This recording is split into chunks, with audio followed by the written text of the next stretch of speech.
Good morning. Well, the first thing I'd like to do is to thank everybody that's helped us put this on. As you saw in the movie, I think at the time we may have had 45,000 or so people working with Berkshire, with 12.8 at headquarters. We're probably up to about 60,000 now, and we still have 12.8. And they take care of putting on this whole meeting. We get help from people in internal audit, and we get terrific help from the people at all of our companies who work very hard to put on the exhibits, and we hope that you not only visit them but patronize them, and we'll give you ample time to do that. As you can see, I enlisted my family for the movie, and I want to thank them. I want to particularly thank Kelly Muchmore and Mark Hamburg for their work in putting this on. It's a real project.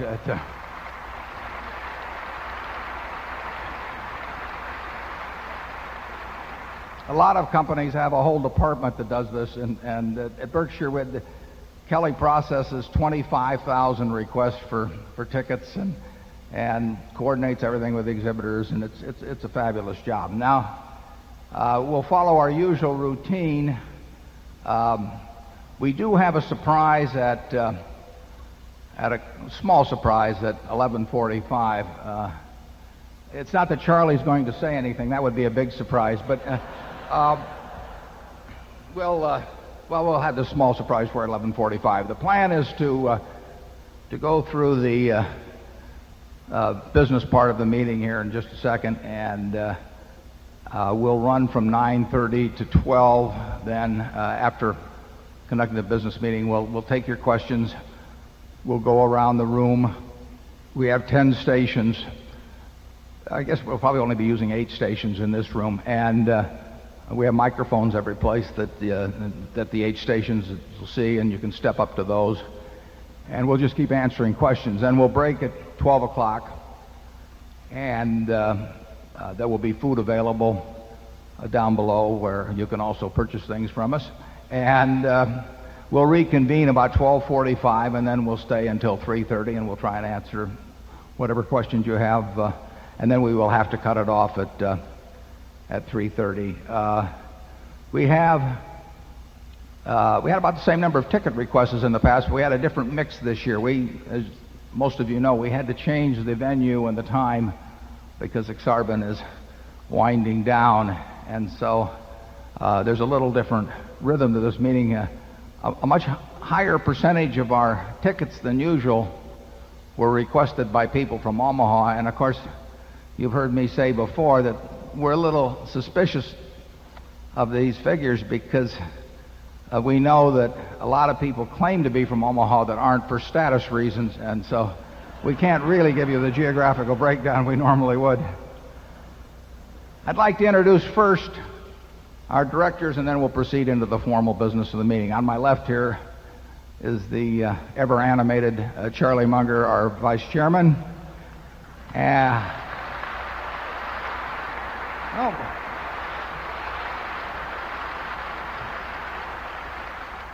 if the other directors will stand up as I announce their names, we have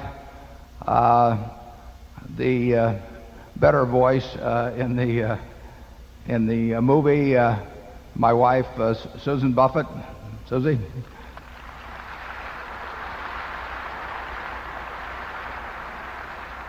We have Howard Buffett.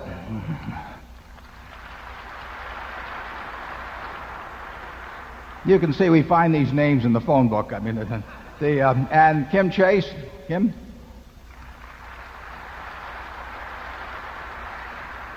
Walter Scott, the star of How to Be a Gillionaire. And Ron Olson. Ron?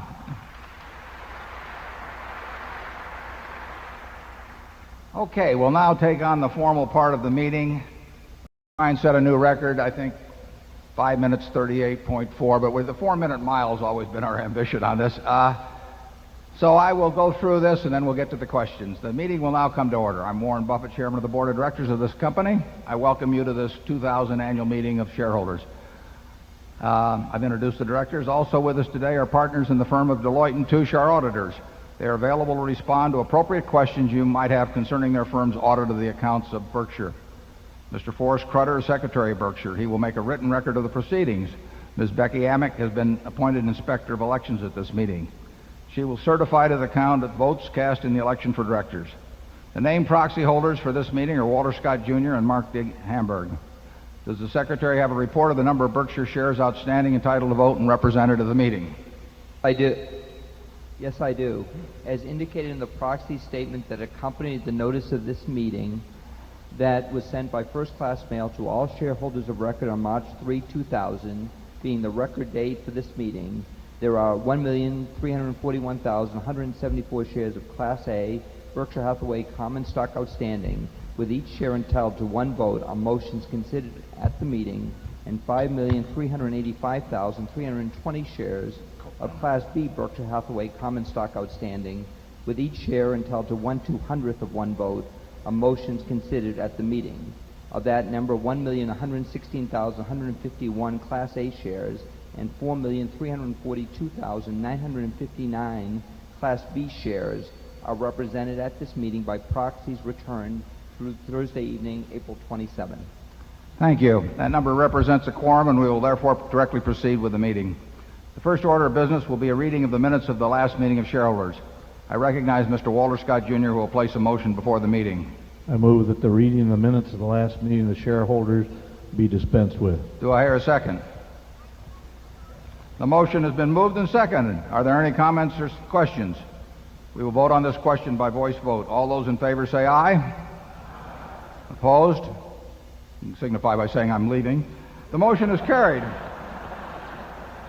The one item of business of this meeting is to elect directors. If a shareholder is present who wishes to withdraw a proxy previously sent in and vote in person on the election of directors, he or she may do so. Also, if any shareholder that is present has not turned in a proxy and desires a ballot in order to vote in person, you may do so.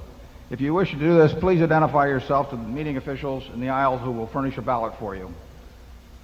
Would those persons desiring ballots please identify themselves so that we may distribute them? I now recognize Mr. Walter Scott Jr. to place a motion before the meeting with respect to election of directors. I move that Warren E. Buffett, Susan T. Buffett, Howard G. Buffett, Malcolm G. Chase, Charles T. Munger, Ronald L. Olson, and Walter Scott Jr. be elected as directors. Is there a second? It's been moved and seconded that Warren E. Buffett, Susan T. Buffett, Howard G. Buffett, Malcolm G. Chase, Charles T. Munger, Ronald L. Olson, and Walter Scott Jr. be elected as directors. Are there any other nominations? Is there any discussion? The nominations are ready to be acted upon. If there are any shareholders voting in person, they should now mark their ballots on the election of directors and allow the ballots to be delivered to the Inspector of Elections. Would the proxy holders please also submit to the Inspector of Elections a ballot on the election of directors, voting the proxies in accordance with the instructions they have received. Ms. Amick, when you are ready, you may give your report. My report is ready.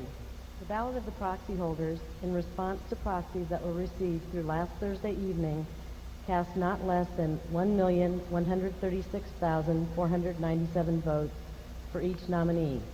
That number far exceeds a majority of the number of the total votes related to all Class A and Class B shares outstanding. The certification required by Delaware law of the precise count of the votes, including the additional votes to be cast by the proxy holders in response to proxies delivered at this meeting, as well as those cast in person at this meeting, if any, will be given to the Secretary to be placed with the minutes of this meeting. Thank you, Becky. Warren E. Buffett, Susan T. Buffett, Howard G. Buffett, Malcolm G. Chase, Charles T. Munger, Ronald L. Olson, and Walter Scott Jr. have been elected as directors. Does anyone have any further business to come before this meeting before we adjourn? If not, I recognize Mr. Walter Scott Jr. to place a motion before the meeting. I move that this meeting be adjourned. Is there a second? A motion to adjourn has been made and seconded. We will vote by voice. Is there any discussion? If not, all in favor say aye. All opposed, no. This meeting's adjourned. Thank you.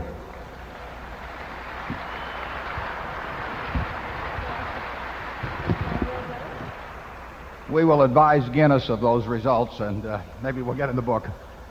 Just want to make one more announcement, and then we'll start in on the questions with Area 1, which I believe will be right over here. About I think about 3,500 of you are attending the ball game tonight. You know what you're supposed to do, incidentally. And in the past, we've had some traffic jams at where the interstate goes off into 13th Street. So the police, who are wonderfully cooperative throughout this whole weekend in many ways, are going to do their darndest to make sure that we don't have much of a jam. But if those of you who are attending the game would like to go a little early, that will probably be quite helpful. And I might say that we have probably got, well, we think it's probably the best zoo in the world here, thanks in very large part to our director, Walter Scott, and his wife, Sue, who have really turned our zoo into a huge attraction, draws well over 1 million people a year. It's right adjacent to the ballpark. So if you go down a little early and you want to go to the zoo, and then you won't even have to move your car, you can come over to the ballpark, and there's also food there, and we serve Coca-Cola products. And if you don't all try to come at 6:45, it will be a help to us. I will be pitching at 7:05, but my fastball will arrive at the plate almost instantaneously with the moment that it leaves my hand. So unless you're there, you'll miss it. And so with that, let's start in area 1, and we will go around, and feel free to ask any questions. You might identify yourself and where you're from before asking your question.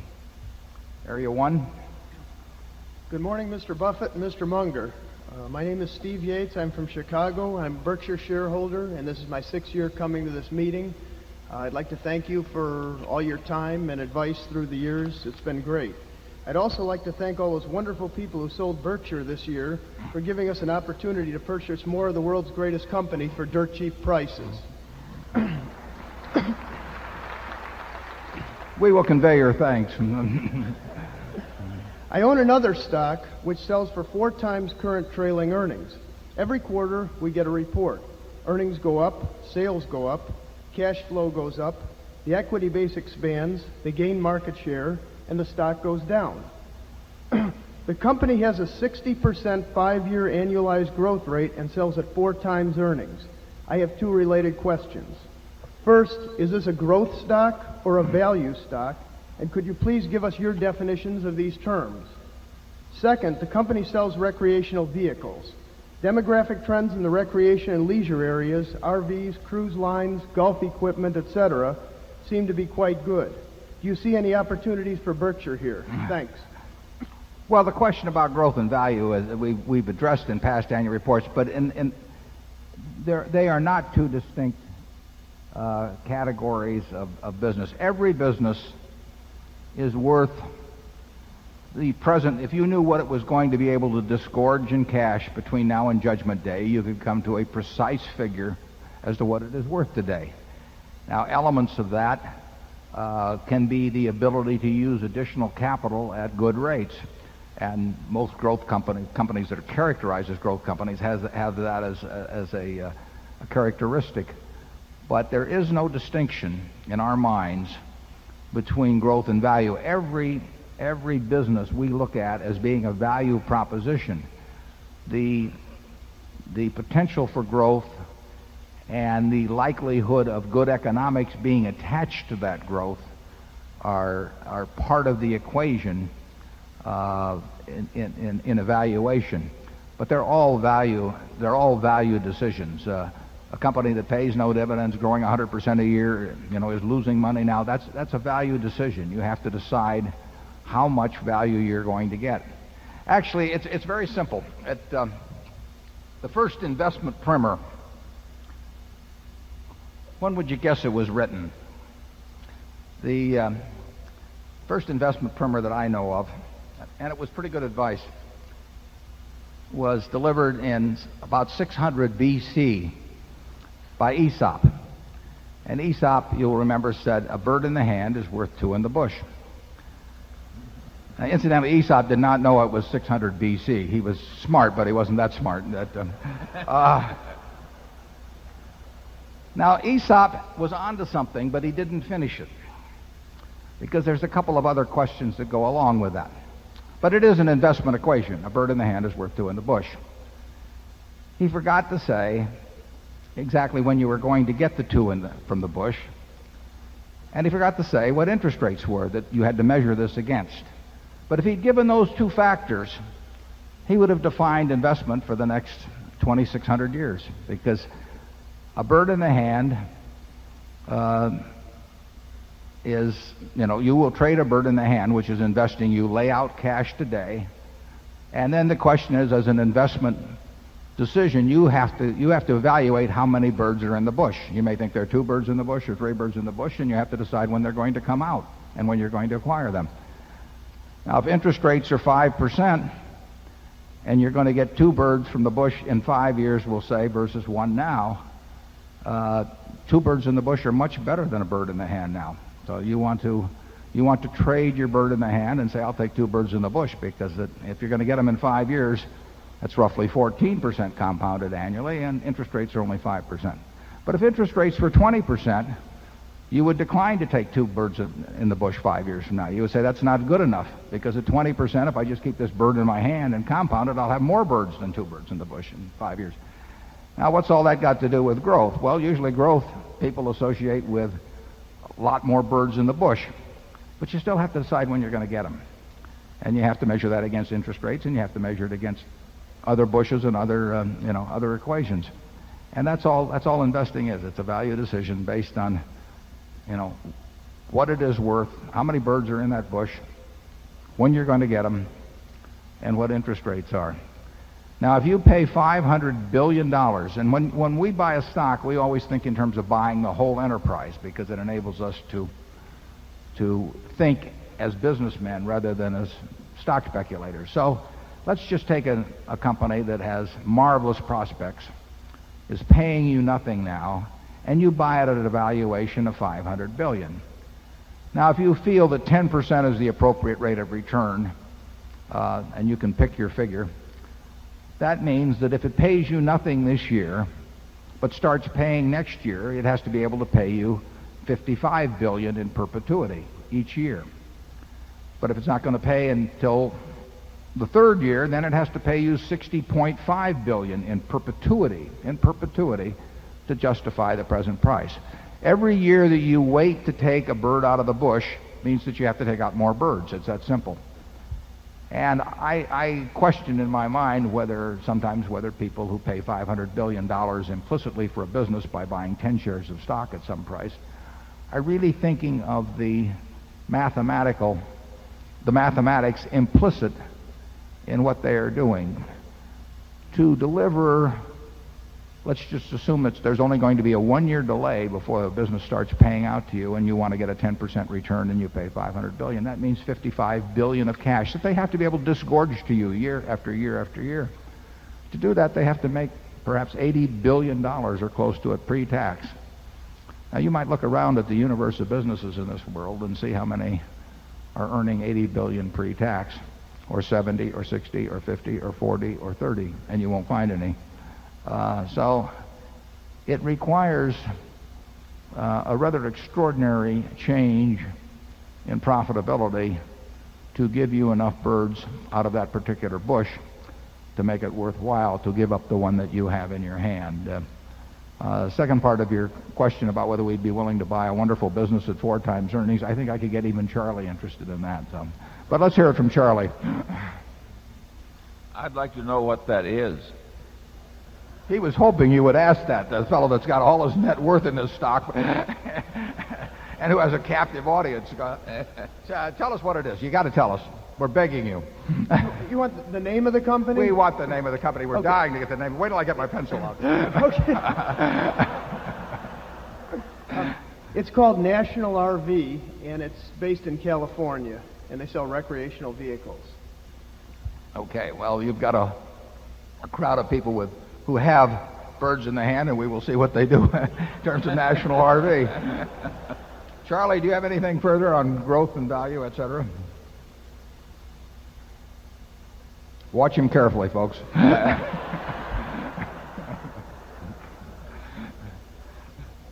Well, I agree that all intelligent investing is value investing. You have to acquire more than you really pay for, and that's a value judgment.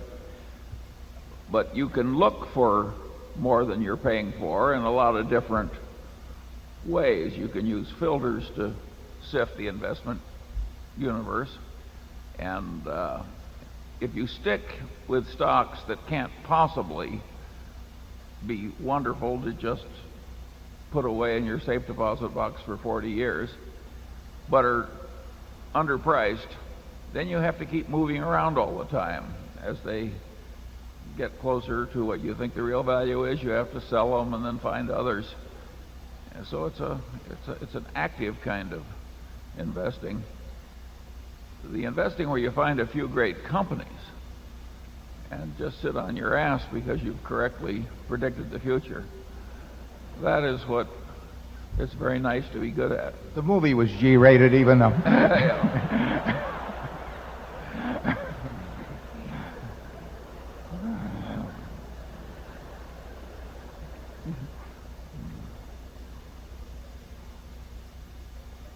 Is that it, Charlie?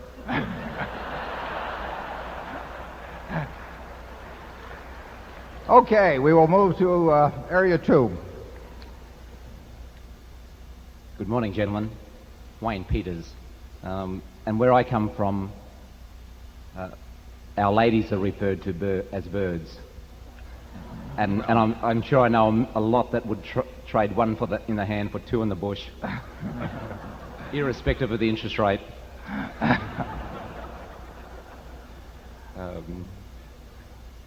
I have two small questions. Firstly, with the speculation, and some would say rampant speculation in the high-tech and internet arenas, could you share your views on the potential fallout from this speculation for the general economy? And secondly, how long did it actually take you to perfect that curveball? And are we going to see it tonight? I don't think I want to give anything away about my pitches tonight.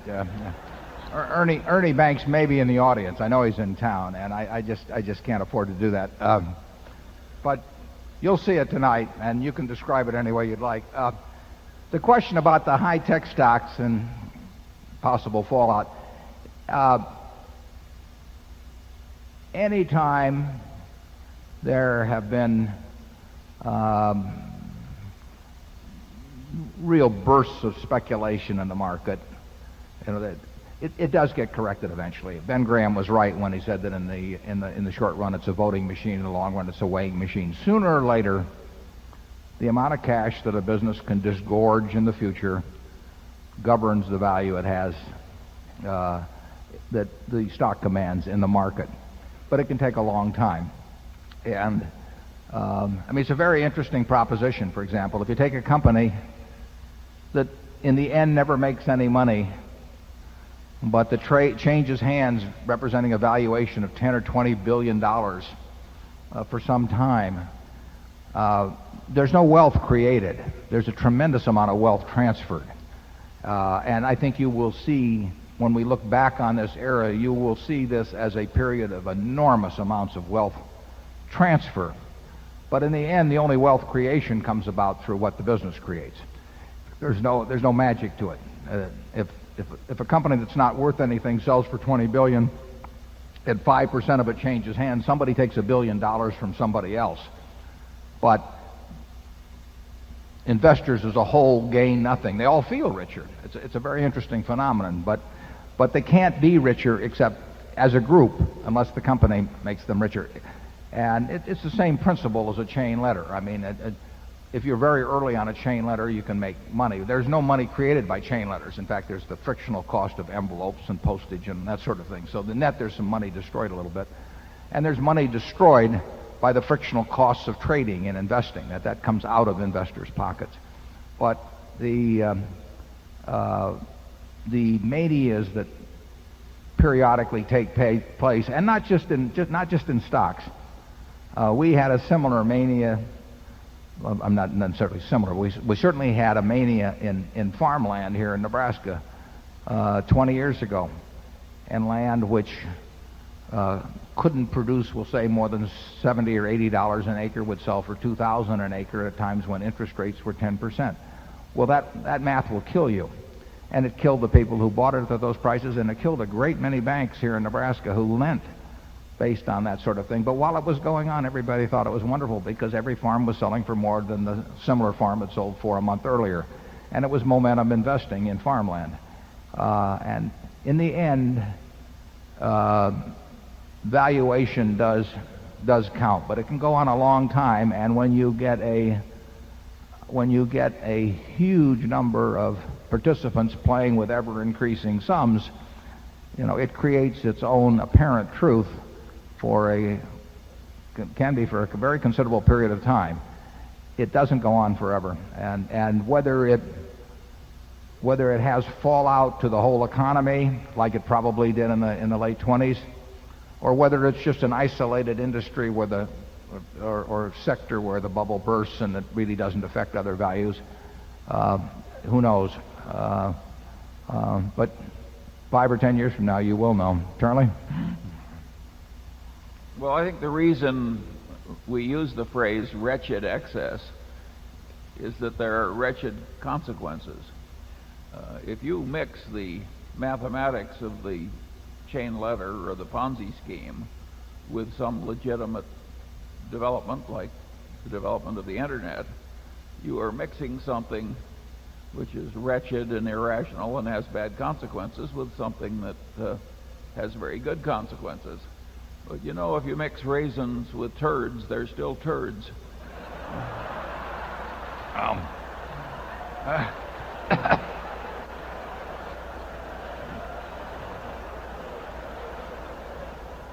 That's why they have me write the annual report.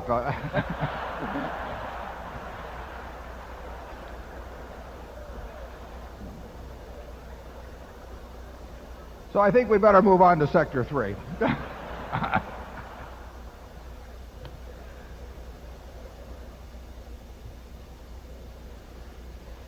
Way back there? Yeah. My name is Thomas Kamei. I'm 10 years old and I go to basic school in Canfield, California. I have been a shareholder for 2 years. This is my 3rd annual meeting. Here's my question. I know you won't invest in technology companies, but are you afraid that the internet will hurt some of the companies that you do invest in, such as the Washington Post or Wells Fargo? Thank you.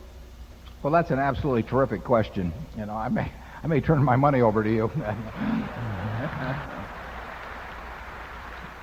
There's probably no better question we'll get. And I hope Charlie answers in an appropriate vein, considering your age.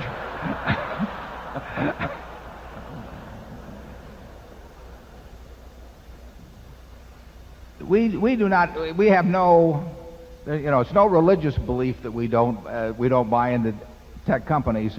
We just don't. We have never found one as conventionally defined. We've never found one where we think we know enough about what the business will look like in 10 years that we can make a rational decision as to how much we pay now for that business. In other words, we have not been able to find a business where we think we know what that bush will look like in 10 years and how many birds will be in it, so that we know how many birds we can give up today to participate in that future.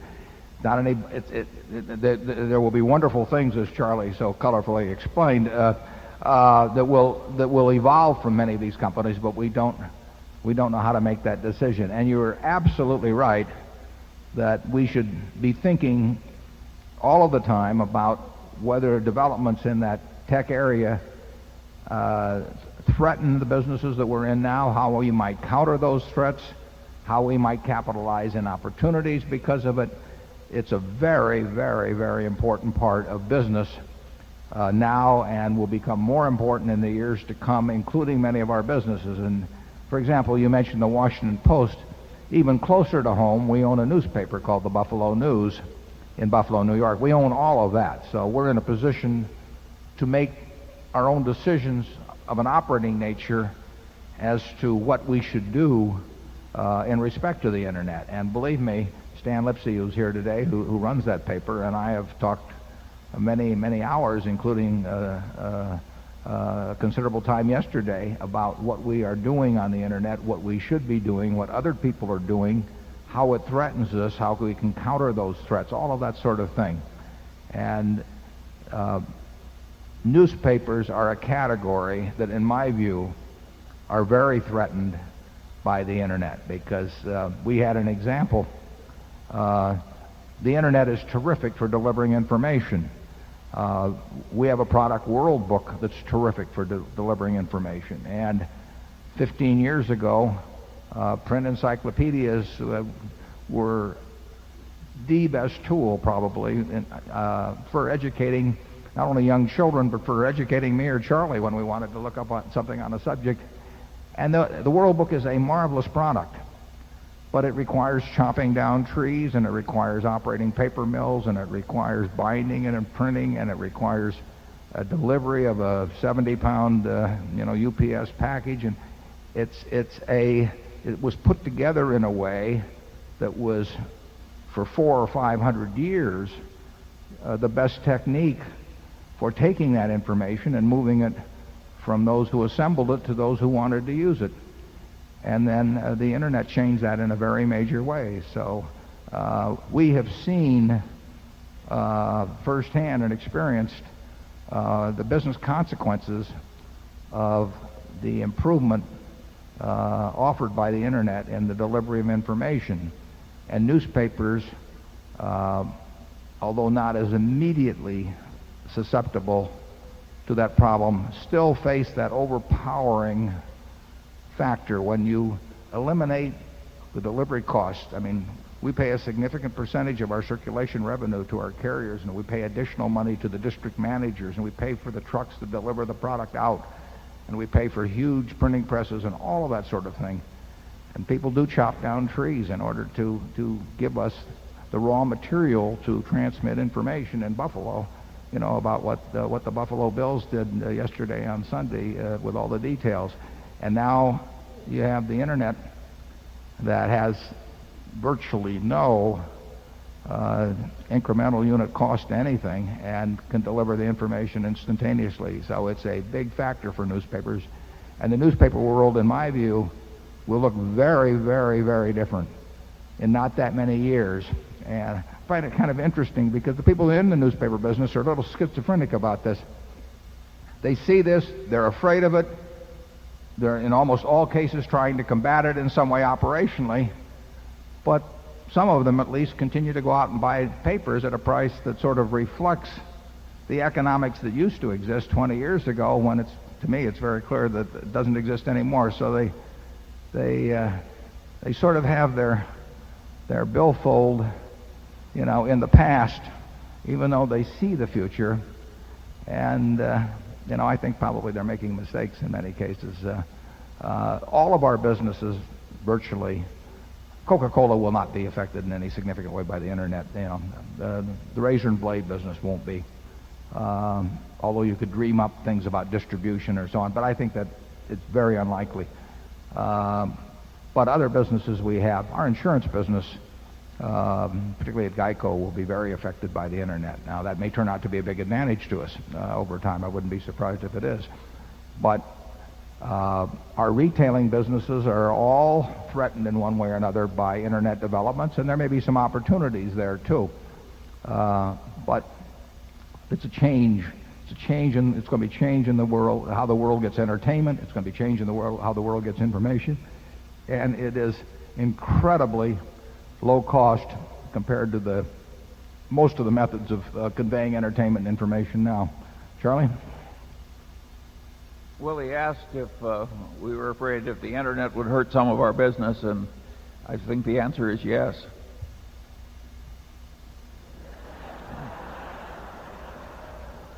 I'm learning to appreciate these short answers, though, Boris, as the day goes by.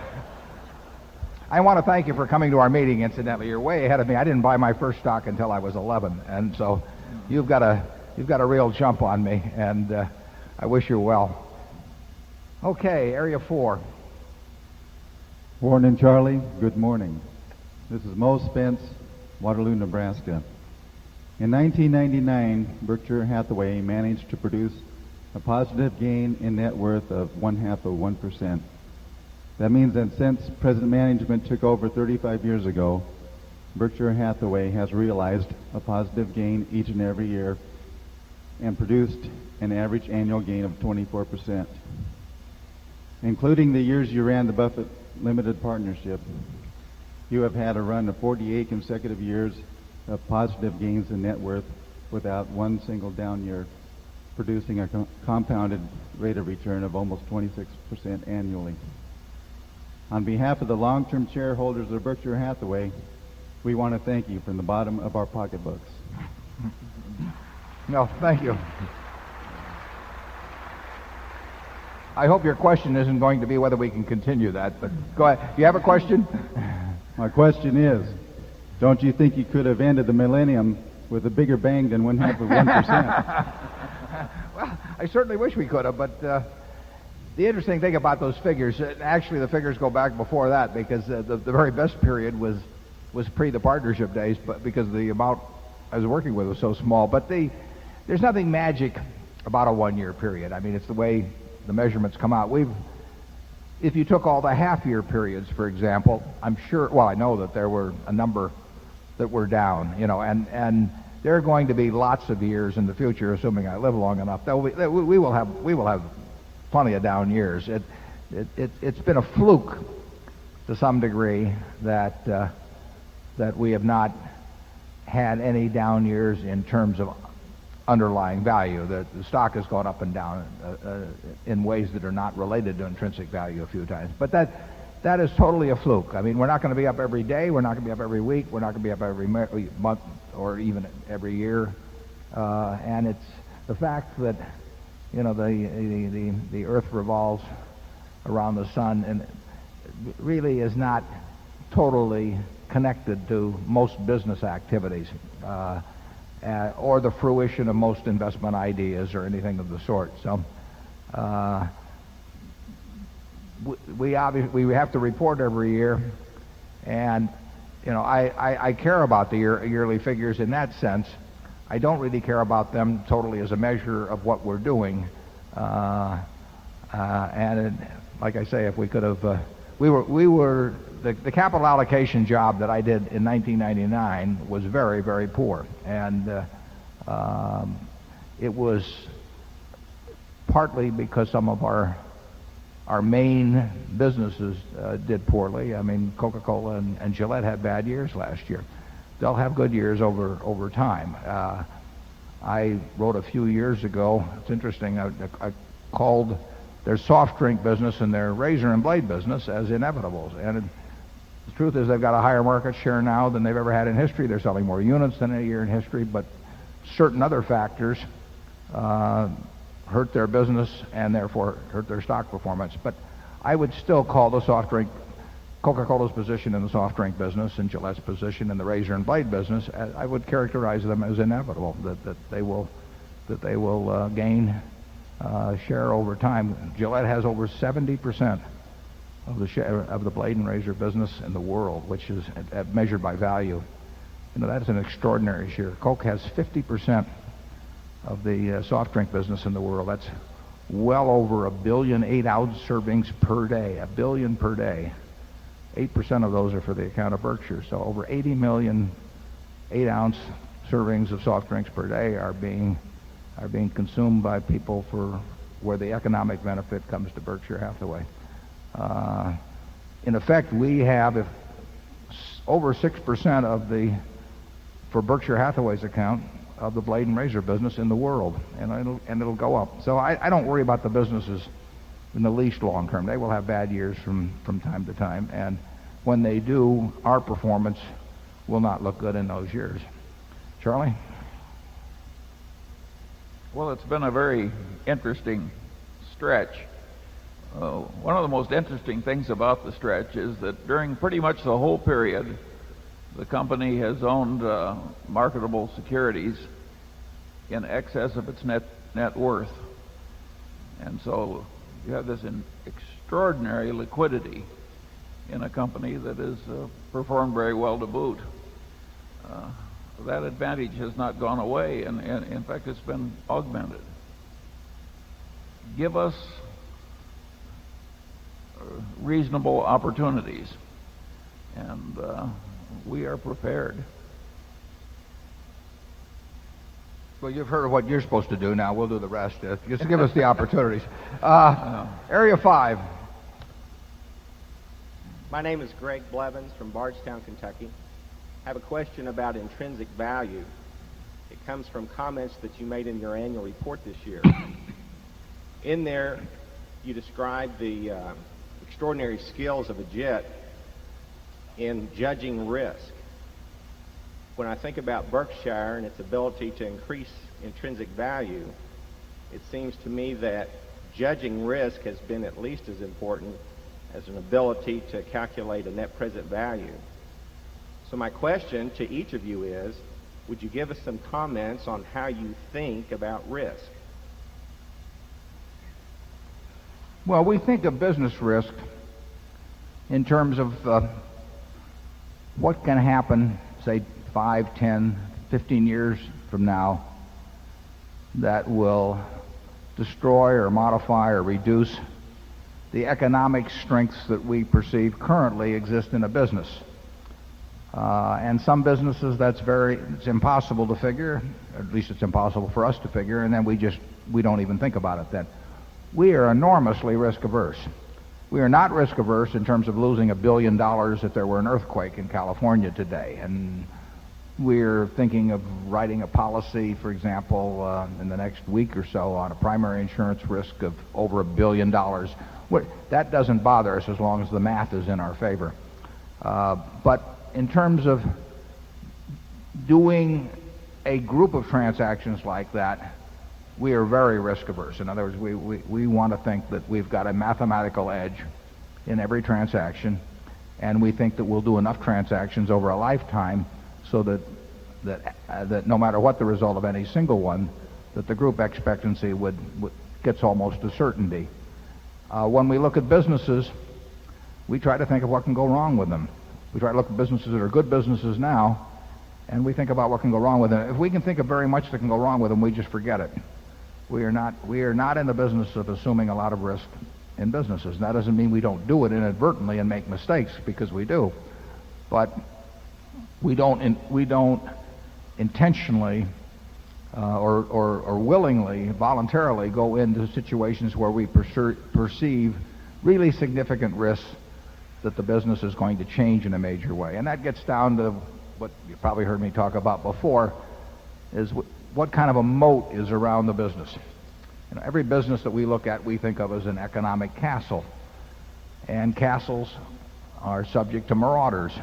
And in capitalism, any castle you have, whether it's razor blades or soft drinks or whatever, you have to expect that. I mean, you want the capitalistic system to work in a way that millions of people are out there with capital thinking about ways to take your castle away from you and appropriate it for their own use. And then the question is, what kind of a moat do you have around that castle that protects it? See's Candy has a wonderful moat around its castle. And Chuck Huggins has taken that moat, which he took charge of in 1972, and he has widened that moat every year. He throws crocodiles and sharks and piranhas in the moat, and it gets harder and harder for people to swim across and attack the castle. So they don't do it. If you look since 1972, Forrest Mars tried with Ethel M., 20 years ago, and I hate to think of how much money it cost him to try that. And he was a very experienced businessman. So we think in terms of that moat and the ability to keep its width and its impossibility of being crossed as the primary criterion of a great business. And to our managers, we say we want the moat widened every year. That does not necessarily mean that the profit is more this year than last year, because it won't be sometimes. But if the moat is widened every year, the business will do very well. When we see a moat that's tenuous in any way, getting back to your question, it's just too risky. We don't know how to evaluate that. and therefore we leave it alone. We think all of our businesses, virtually all of our businesses, have pretty darn good moats, and we think the managers are widening them. Charlie? How could you say it better? Oh. Here, have some peanut brittle on that one. Okay, 6. Good morning. Morning. My name is Hugh Stevenson. I'm a shareholder from Atlanta. Why don't you open that? My question involves the company's activities before and shortly after the Gen Re acquisition. I remember you saying once that in insurance, virtually all surprises are negative ones. And I'm wondering, given the company's operating experience in insurance over a long period of time, could you tell us what happened in the Unicover situation? How come with Gen Re's experience and the company's experience that it happened? They didn't foresee it. We didn't foresee it. What has the company done? I know they've taken a large reserve for the situation. And how do they plan to operate in the future to prevent these things, find them out, and strengthen the company from these kind of situations in the future? Yeah, the Unicover situation was discovered in about, February of last year or thereabouts, and it was a mistake. I mean, it should not have been made.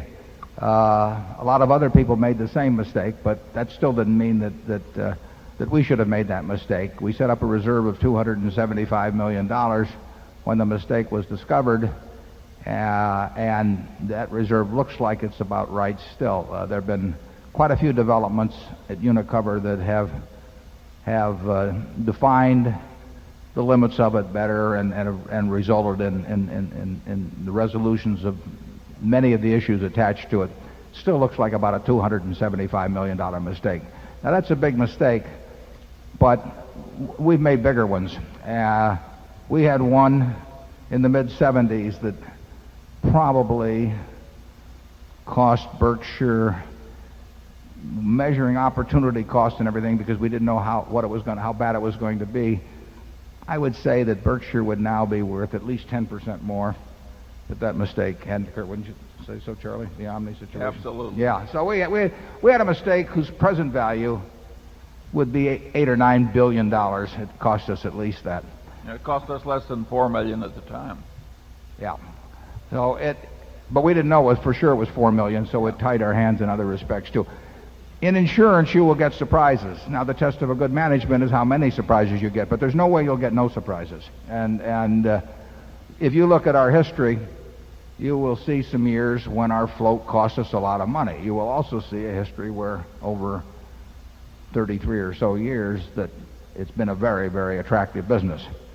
But we have had cases, our name causes problems. I think national indemnity. We had a fraud, as I remember, down in Texas where an agent was using our paper, which incidentally was the same problem we had, the one that cost us so much.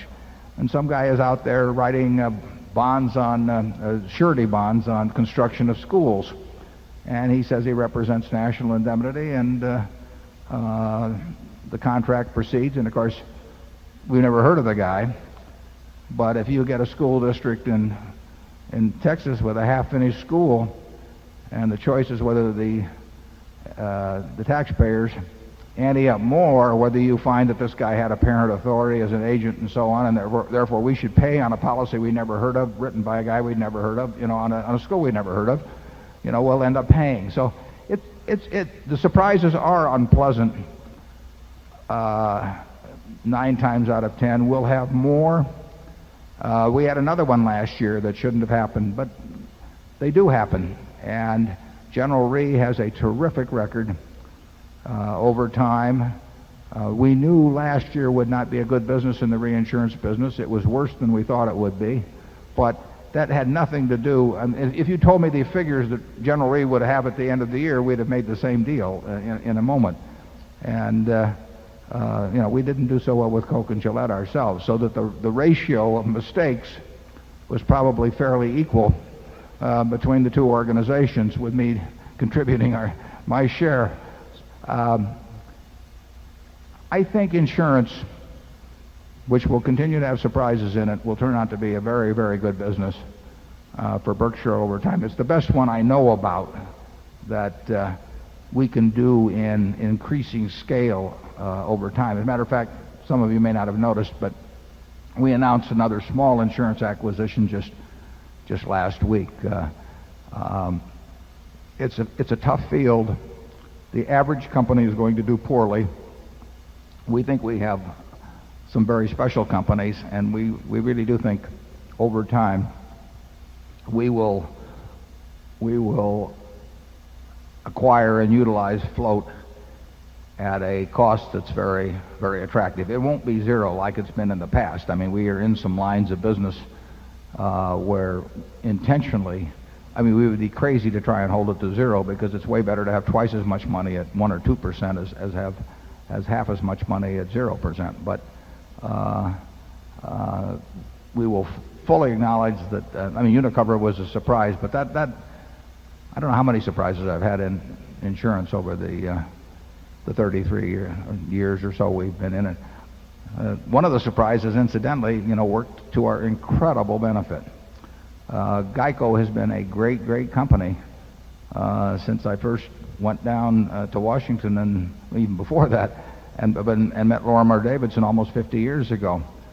But they made a mistake in the early 70s that really did bankrupt the company. But fortunately, there was an insurance commissioner named Max Wallach in the District of Columbia who saw that it could be resuscitated, and that mistake enabled us to make many, many billions of dollars. So mistakes can be useful on occasion too. Charlie? All that said, it is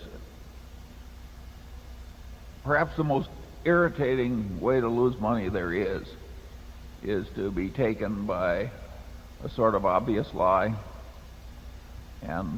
but it happens. I don't think it's likely to happen again on that scale. Well, I wouldn't say that. I would say that it's unlikely to, in any 20-year period or anything like that, we will get a big surprise, and it will come about very often through one form or another of 3 or 4 methods of obvious fraud that we've observed in the past, but they spring up again. And there are plenty of people that are I'd have to say crooked in insurance, because it's a product where you deliver a piece of paper and somebody hands you money, and that intrigues people. You don't even hand them a dilly bar, or anything in exchange. They hand you a lot of money, and you give them a little piece of paper. And of course, when you get into reinsurance and all that, then you hand that little piece of paper to somebody else and try and get them to hand you money. And all the way along the line, you have brokers who are getting big chunks of money for sort of papering over some of the weaknesses in the project, and sometimes they may even be in on it. So it's a field that attracts chicanery, and often the same people come back again and again. It's amazing to me. So I would say that we will get a surprise or two over any 10-year period in insurance. It's almost impossible to avoid. We should try to minimize it. We do try to minimize it, but I would not want to bet my life that we've seen the last of a Unicover type situation. They're always just a little bit different enough so that it doesn't get spotted, or somebody down the line doesn't get the message. But I don't know. Don't you think, Charlie, we'll see another one? Well, perhaps so, but it was a long time from one to the other. Yeah, right. And maybe I'll be able to get through without another. One of these fraud artists, Warren caused me to meet years ago, and his proposition was that he had this perfectly marvelous business. He says, we only write fire insurance on concrete bridges that are underwater.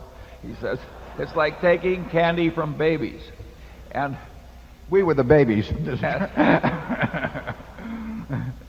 I looked in his eye, and I thought he was kidding or something. He wasn't kidding. I mean, these people believe this kind of stuff. The truth is, if Charlie and I could see everybody we dealt with, we would screen out some perfectly honest people too. I think we could probably screen out the crooked propositions. I mean, they do have similar characteristics to them. And what happens is you get somebody out in the field who is eager to write business or who's being wooed by producers, and the intermediaries get very good at it. It's the same way lousy stocks get sold. I mean, you get people who are getting paid very well to separate you from your money, and that's worked over the years. The good salesmen find out they can make more money, selling phony products with big tickets attached to them than they can selling lollipops. Number 7. Good morning, Mr. Buffett, and good morning, Mr. Munger. My name is Monish Pabrai, and I'm from Long Grove, Illinois. I have been a student and disciple of yourself, Mr. Buffett, for some time, and especially Mr. Munger. And I have adopted quite intensely your theories on capital allocation in the manner in which I run my business as well as my portfolio, and quite pleased with the results so far. My question has to do with the original 1950s Buffett partnerships. There is some conflicting data in the various books about you pertaining to the rules of the partnership and the fees of the partnership. What I wanted to understand is, I think some of the books allude to the principal being guaranteed, I think 6% a year being guaranteed, and then you took a fourth and the partners got 3/4. In some cases they talk about 4%, in some cases they say there's no guarantee. I would just appreciate a clarification on that. Okay, we'll make it short because I'm not sure how much general interest there is to that. But there was never any guarantee. There was a guarantee that I wouldn't get a penny myself. There was none of this 1% fee and all that sort of thing that hedge funds now normally have. After a short period of time, I told people I'd have all my capital in it, basically. So there was a guarantee I would have a common destiny. There was never any guarantee of principal of any sort. Originally, the thing started by accident, so that there were 11 different partnerships before they all got put together on January 1st, 1962 into Buffett partnerships. So with the 11 different partnerships, they had some different arrangements based on the preferences of the limited partners. I offered them an option of 3 or 4 different choices, and different families made different choices. When we put them together, we settled on the 6% preferential with a quarter of the profits over that, with a carry forward of all deficiencies. Nobody was guaranteed anything on them. Charlie had a much better partnership. His was the third, as I remember, wasn't it, Charlie? Yes, but we were smaller and operating specialist posts on the stock exchange. Yeah. Facts were different. Yeah. Okay, let's go to 8. Mr. Buffett, Mr. Munger, good morning. My name is Pete Banner, and I'm from Boulder, Colorado. In the 1996 annual report, Mr. Buffett, you stated companies such as Coca-Cola and Gillette might well be labeled the inevitables, and you just reaffirmed your view of Coca-Cola and Gillette. My question to you is, do you have the same view of American Express? That is, do you view American Express as, quote, the inevitable? Yeah. I'd like to clarify one point, too. I didn't really say I regard the companies as inevitables. I regarded the businesses, their dominance of soft drinks, or their competitive strength in soft drinks and in razors and blades. As a matter of fact, I actually pointed out in talking about that a few paragraphs later, I pointed out that the danger of having a wonderful business is the temptation to go into less wonderful businesses. And to some extent, for example, Gillette's stumble in the last year or two has not been the product of their razor and blade business, but it's been some other businesses which are not at all inevitable. And that is always a risk, and it's a risk I pointed out, that when a company with a wonderful business gets into a mediocre business, that usually the reputation of the mediocre business prevails over the supposed invincibility of the management of the wonderful business. American Express, an interesting case study, because it does have we always think in terms of share of mind versus share of market, because if share of mind is there, market will follow. People virtually, probably 75% of the people in the world have something in their mind about Coca-Cola. And overwhelmingly, it's favorable. Everybody in California has something in their mind about See's Candy, and overwhelmingly, it's favorable. The job is to have it in a few more California minds, or world minds in the case of Coke, over the years, and to have it even be a little more favorable as the years go by. If we have that, everything else follows. And consumer product organizations understand that. American Express had a very special position in people's mind about financial integrity over the years and ubiquity of acceptance. When the banks closed in the early 30s, American Express traveler's checks actually substituted to some extent for bank activity during that period. The worldwide acceptance of this name meant that when American Express sold traveler's checks, for many years their two primary competitors were what are now Citicorp, First National City, and the Bank of America.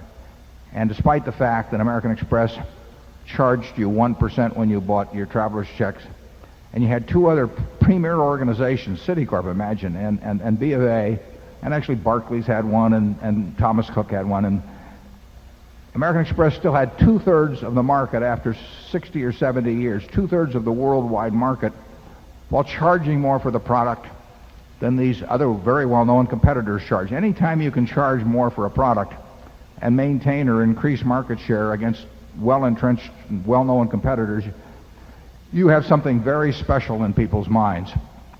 Same thing came about when the credit card came around. Originally, American Express went into the credit card because they thought they were going to get killed on traveler's checks, and they thought it was going to be a substitute, and therefore they had to go into it. It was a defensive move. It came about because a fellow named Ralph Schneider and Al Bloomingdale and a couple of people came up with the Diners Club idea, and the Diners Club idea was sweeping, well, initially New York and then the country in the mid-50s. And American Express got very worried because they thought, people are going to use these cards. Nobody had ever heard of Visa at that point or anything of the sort, but people were going to use these cards instead of traveler's checks. So they backed into the traveler's check business. They backed into the credit card business. Immediately, despite the jump that Diners Club had on this business, because Diners Club had the restaurants signed up already, and they already had the high rollers carrying around their card, and nobody had an American Express card. But American Express went in and they started charging more than Diners Club for the card, and they kept taking market share away. Well, that is a great position to be in people's minds, where they are willing to, when faced with a choice, they're willing to go with a newer product at a higher price and leave behind the entrenched product. And it just showed the power of American Express. American Express had a special cachet. It identified you as something special when you pulled out your American Express card, as opposed to your Diners Club card, and as opposed to the Carte Blanche card, which was the third main competitor at the time. Visa still did not exist. And you could see this dominance prevail. That told you what was in people's minds. It's why I bought into the stock in 1964. We bought 5% of the company for a huge investment at the time for us. I was only managing $20 million at the time.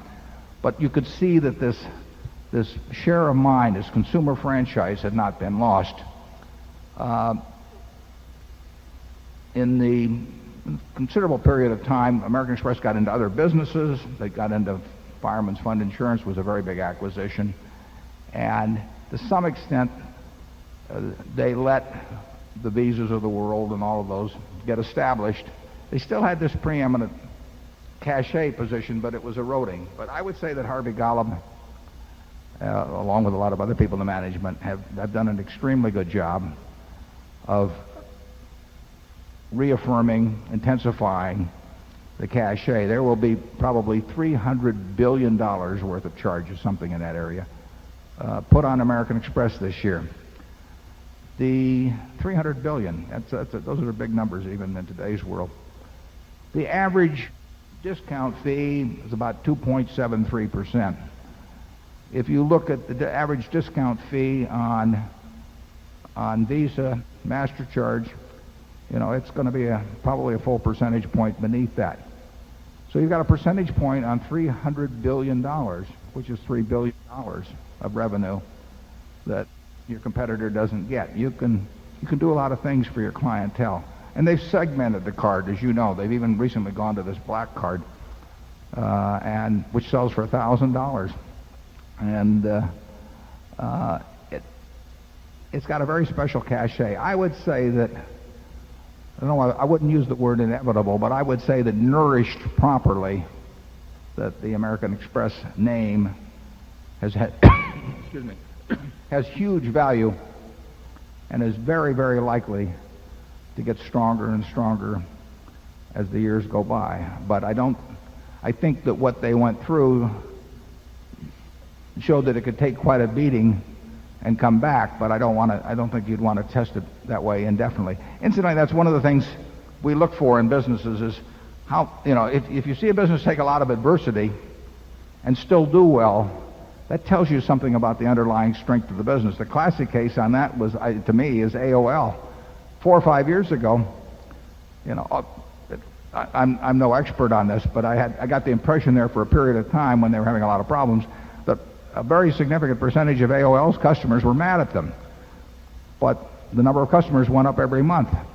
And that's a terrific business. I mean, if you have a business where your customers are mad at you and you're growing, that has met a certain test, in my mind, of utility. And you might argue that American Express had that to some degree. It wasn't that bad, but you had a lot of merchant unrest and all of that. So occasionally you will find that an interesting test of the strength of a business.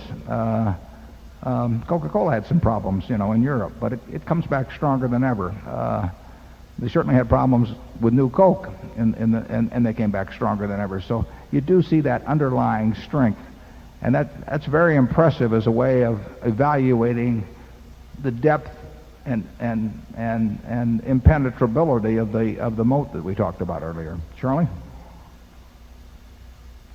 Well, I think it would be easier to screw up American Express than it would Coke or Gillette, but it's an immensely strong business, and it's wonderful to have it. Yeah, we own about 11% of American Express, so when there are 300 billion of charges, we're getting 33 billion of those for the account of Berkshire, and it's growing at a pretty good clip. The first quarter it grew very substantially, and both cardholders and charges, and my guess is that our 11% becomes more valuable over time. It's hard to think of anything that would destroy it. The business is very interesting. They made a deal to put American Express cards into Costco. I think that is a very intelligent thing for American Express to have done, and it's a very aggressive place that does a lot of interesting things. Charlie is the director of Costco, so he's Costco is an absolutely fabulous organization. We should have owned a lot of Costco over the years, and I blew it. Charlie was for it, but I blew it. And, okay, we'll go to number one again. My name is Jinting Wang from San Diego, California. What's that? Oh, yes. First, I would thank both of you. My question is also about growth and value. If you look at the business in this country, most of them, if not all of them, are cyclical to various degree. Certain businesses are, of course, more cyclical than other businesses. So when you buy a business or make an investment in stock, do you have a cutoff? Like if a business loses money in a downturn, we are not going to buy. If its earning begin to decline in a downturn, we are not going to buy. But if the earning growth slows down, then we can look at the business and make an investment. So do you have a cutoff in terms of this cyclical factor? And also, when you buy a business, in terms of the current PE ratio, also do you have a cutoff? Let's say if its PE ratio is more than 15, 16, we are not going to buy the business no matter how much the earning may grow in the future. And so basically it's about the growth and value. Yeah, we have, to answer your question directly, we have no cutoff whatsoever. We don't think in terms of absolutes that way because, again, we are trying to think of how many birds are in the bush. And sometimes the number that are currently being shown could be negative. One of the best buys we ever made was in 1976 when we bought a significant percentage, what became through repurchases 50% of Geico, at a time when the company was losing a lot of money and was destined to lose a lot of money in the immediate future. And you know, the fact they were losing money was not lost on us, but we thought we saw a future there that was significantly different than the current situation. So it would not bother us in the least to buy into a business that currently was losing money for some reason that we understood, and where we thought that the future was going to be significantly different. Similarly, if a business is making some money, there's no PE ratio that we have in mind as being a cutoff point at all. There are businesses, I mean, you could have some business making a sliver of money on which you would pay a very, very high PE ratio. But it's basically, we look at all of these as businesses. We are, for example, at Executive Jet, NetJets, we're losing money in Europe. Well, we expect to lose money in Europe getting established. So does that mean it's a bad thing to buy 100% of if you own the whole company, or 3% of if Executive Jet was a public company and you were buying into it? No, I mean, there are all kinds of decisions that involve the future looking different in some important way than the present. Most of our decisions relate to things where we expect the future not to change much. But you get this, well, American Express was a good example. And when we bought it in 1964, a fellow named Tino DeAngelis had caused them incredible trouble. You know, it was one of those decisions that looked for a time as if it could break the company. So we knew if you had been charging for what Tino had stolen from the company against the income account that year, or the legal costs that were going to be attached to it, you were looking at a significant loss. But the question was, what was American Express going to look like 10 or 20 years later? And we felt very good about that. So there are no arbitrary cutoff points, but there is that focus on how much cash will this business deliver, you know, between now and kingdom come. Now, as a practical matter, if you estimate it for 20 years or so, the terminal values get less important. So, but you do want to have in your mind a stream of cash that will be thrown off over, say, a 20-year period that makes sense discounted at a proper interest rate compared to what you're paying today. And that's what investment's all about. Charlie? Yeah, the answer is almost the exact reverse of what you were pointing toward. A business with something glorious underneath, disguised by terrible numbers that cause cutoff points in other people's minds, is ideal for us if we can figure it out. Yeah, we've had a couple of those in our history that have made us a lot of money. I mean, we don't want to wish anybody ill, but... Oh, I wouldn't go that far. Okay, well, Charlie...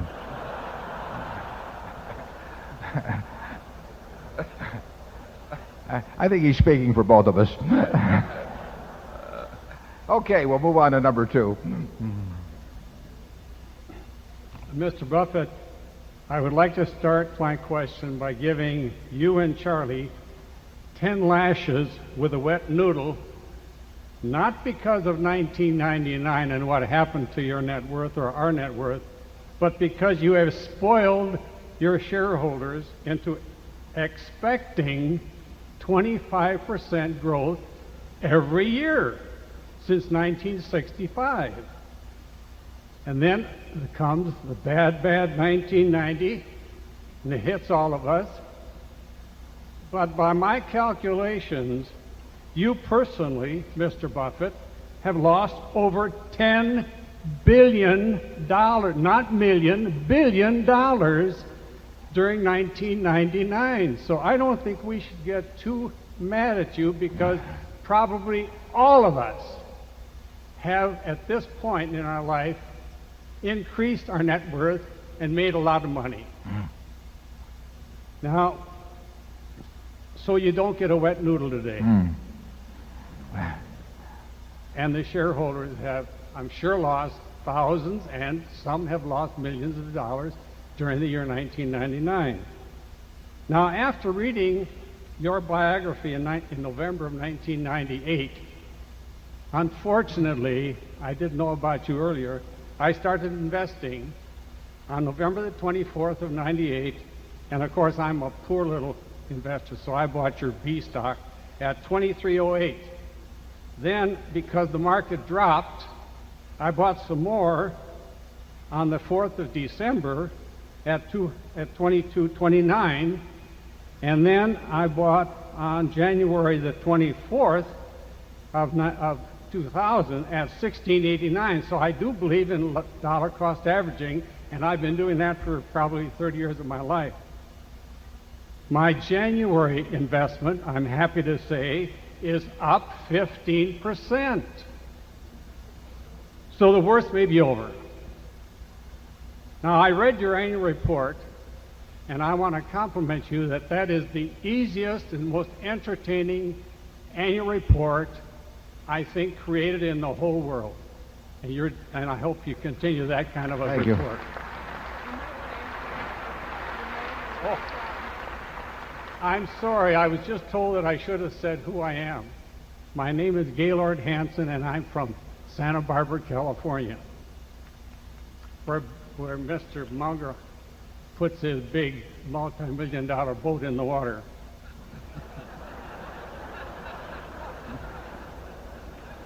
I'm not going to make any comment on that. Please don't. Now, with technology, computers, electronics, and software transforming our entire world, not just here, the world, I must admit that I personally invested in 4 technology, computer, software, and aggressive growth mutual funds and made up all of my 1999 losses on Berkshire Hathaway. Are we asking too much as shareholders of Berkshire Hathaway for you men to put your brains to work and possibly speculate a little bit, maybe 10% of our money into the only play in town, which seems to be technology, electronic, and I read your report and I understand a lot of your reasoning that it's difficult, and it is difficult, to project earnings of a lot of people. They're going to go bankrupt or they're going to go out of business, but isn't there enough left in your brain power to maybe pick a few and see what's going on? Because I made over 100% profit in 1999 on my aggressive position in the technology field. So that's Okay, well, the answer is we will never buy anything we don't think we understand. And our definition of understanding is thinking that we have a reasonable probability of being able to assess where the business will be in 10 years. But, you know, we'd be delighted. We have a man here who's done very well, and if he has any business cards, you know, you can always invest with him, and we'd welcome, you know, we'll give you a booth in our exhibitor section, and anybody that wants to do that is perfectly obviously free to do it with you or through anybody else that they select. Now, you have a whole bunch of people out there that say they can do this, and maybe they can and maybe they can't, and maybe you can spot which ones can and can't. The only way we know how to make money is to try and evaluate businesses. And if we can't evaluate a carbon steel company, we don't buy it. It doesn't mean it isn't a good buy. It doesn't mean it isn't selling for a fraction of its worth. It just means that we don't know how to evaluate it. You know, if we can't evaluate the sensibilities of putting in a chemical plant or something in Brazil, we don't do it. If somebody else knows how to do it, you know, more power to them. There are all kinds of people that know how to make money in ways that we don't. But, you know, it's a free world and everybody can invest in those sort of things. But they would be making a mistake, a big mistake, to do it through us. I mean, why pick a couple of guys like Charlie and me to do something like that with when you can pick all kinds of other people that say they know how to do it? I would say this, incidentally. You mentioned a point earlier, which is how the popular press tends to think of things, but we don't consider ourselves, Charlie and I don't, richer or poor based on what the stock does. We do feel richer or poor based on what the business does. So we look at the business as to how much we're worth, and we do not look at the stock price, because the stock price doesn't mean a thing to us. I mean, it doesn't for a variety of reasons, but beyond that, imagine trying to sell hundreds of thousands of shares at the stock price. We can always sell the business. We're not going to do it, but we could always sell it for what the business is worth. We can't sell our stock for necessarily what the stock price is. So we look at the business entirely as in terms of evaluating our net worth. We figure our net worth went up very, very slightly in 1999, and we would figure that no matter what the stock was selling for. It just doesn't make any difference, because we do look at the businesses. We really look at it as if there wasn't any quote on the stock, because we don't know what the stock is going to do. If the business gets worth more at a reasonable rate, the stock will follow over time, but it won't necessarily follow week by week or month by month or year by year. We had a lousy year in 1999, but the stock price did not calibrate with that in any perfect or close to perfect manner. And we've had good years other times when the stock price is way overpriced or over-describe what happened during the year. So we really measure it all the time by the business. We think of it as a private business, basically, for which there's a quotation, and if it's handy to use that quotation, either in buying more stock or something of the sort, we may do it, but it does not govern our ideas of value. Charlie? Yeah, generally I would say that if you have a lot of lovely wealth in a form that makes you comfortable, and somebody down the street has found a way to make money a lot faster in a way you don't understand, you should not be made miserable by that process. There are worse things in life than being left behind in possession of a lot of lovely money. I mean, would you want to name a couple?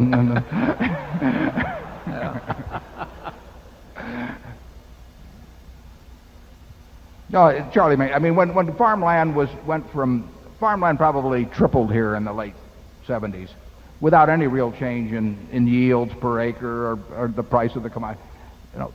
Are we going to sit around and stew because we didn't buy farmland at the start? Are we going to stew because all kinds of uranium stocks in the 50s, or you can go back all kinds of things that the conglomerates in the late 60s, the leasing companies. I mean, you can just go down the line, and it just doesn't make any. We're not in that game.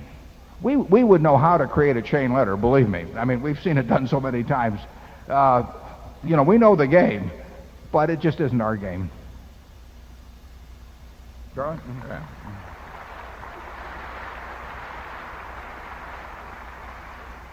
Number 3. Good morning, Mr. Buffett, Mr. Munger.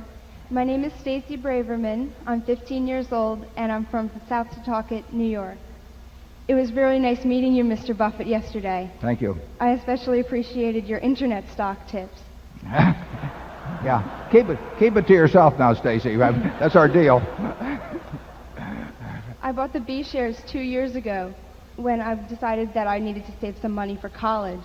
When the share price dipped below 1,500, I decided to investigate correspondence courses. Maybe you can get a scholarship. So I'm glad to see that things are back on track now. My question is, a lot of the companies that you invest in, like Coca-Cola and Gillette, seem to do better when the dollar is weak and interest rates are falling. That seems to be the opposite of what's happening now. So how is Berkshire positioning itself to take advantage of the current economic position with that assessment in mind? Yeah, well, that's a good question. But if we thought we knew what the dollar was going to do or interest rates were going to do, we won't do it, but we would just engage in transactions involving those commodities in effect or futures directly. In other words, it would not be, if we thought that the dollar was going to weaken dramatically, and we won't get those kind of thoughts, but if we did, we would buy other currencies, and it might it might benefit Coke in dollar terms if that happened, but it would be so much more efficient directly to pursue a currency play or an interest rate play than an indirect way through companies that have big international exposure. We would probably do it directly. We don't really think much about that because just take currency. If you look at what the yen has traded at, over the last, since World War II, from, what was it, 360 down to, 70 some, Charlie, went at the low, and back up to 140 some, and now, I don't know, 105 or wherever it may be. I mean, those moves are huge, but in the end, we're really more interested in whether more people in Japan are going to drink Coca-Cola, and over time, we're better at predicting that than we are at predicting what the yen will do. And if Coca-Cola satisfies people's needs, liquid needs, for more and more people, we will probably get a reasonable percentage of their purchasing power of those people around the world for their right to drink Coca-Cola or for shaving or whatever it may be. So if the world's standard of living improves bit by bit over time in an irregular fashion, and we supply something the world wants, we will get our share in dollars eventually. And what it, quarter to quarter or year to year, how that moves around because of currency moves really doesn't make any difference to us. It makes a difference to reported earnings in that quarter. But in terms of where Coca-Cola is going to be 10 or 20 years from now, it would be a big mistake, I think, to focus on currency moves as opposed to focusing on the product itself. And Japan offers a good example of that because you had this, you really had a move from 360 or whatever it was to the high 70s or thereabouts. I mean, that is an incredible move in currency, and it can overshadow in the short run even what's happening in the business. But long range, what's really made Coca-Cola strong in Japan is the fact that the Japanese people have accepted their products in a big way, and Coca-Cola has built this tremendous, for example, vending machine presence. And the Japanese market is very different than all the rest of the markets in the world virtually, in that such a high percentage flows through vending machines. And my memory is that we may have something like 900 and some thousand out of something over 2 million vending machines in the country. So we've got this tremendously dominant position. It's a little like billboards might be in this country. Plus we have this terrific product, Georgia Coffee, which is huge over there. And that's the sort of thing we focus on because that's something we understand. We don't understand what currencies are going to do week to week or month to month or year to year. And we always try to figure out focus on what's knowable and what's important. Now, currency might be important, but we don't think it's knowable. Other things are unimportant, but knowable. But what really counts is what's knowable and important. And what's knowable and important about Coca-Cola is the fact that more and more people are going to consume soft drinks around the world and have been doing so year after year after year, and that Coca-Cola is going to gain share, and that the product is extraordinarily inexpensive relative to the pleasure it brings to people. Coca-Cola in the 30s, when I was a kid, I bought 6 for a quarter and sold them for a nickel each. That was a 6.5 ounce bottle for a nickel at Coke. And you can buy a 12 ounce can now if you pick a supermarket sale for not much more than twice per ounce what it was selling for in the 30s. You won't find many products where that kind of a value proposition has developed over the years. So that's the kind of thing we focus on. And interest rates and foreign exchange rates, important as they may be in the short term, really are not going to determine whether we get rich over time. The best time to buy stocks actually was in recent years, has been when interest rates were sky high, and it looked like a very safe thing to do to put your money into Treasury bills at actually the prime rate got up to 21.5%, but you could put out money at huge rates in the early 80s, and as attractive as that appeared, it was exactly the wrong thing to be doing. It was better to be buying equities at that time because when interest rates changed, their values changed even much more. Charlie? Yeah, we have a willful agnosticism on all kinds of things, and that makes us concentrate on certain other things. This is a very good way to think if you're as lazy as we are.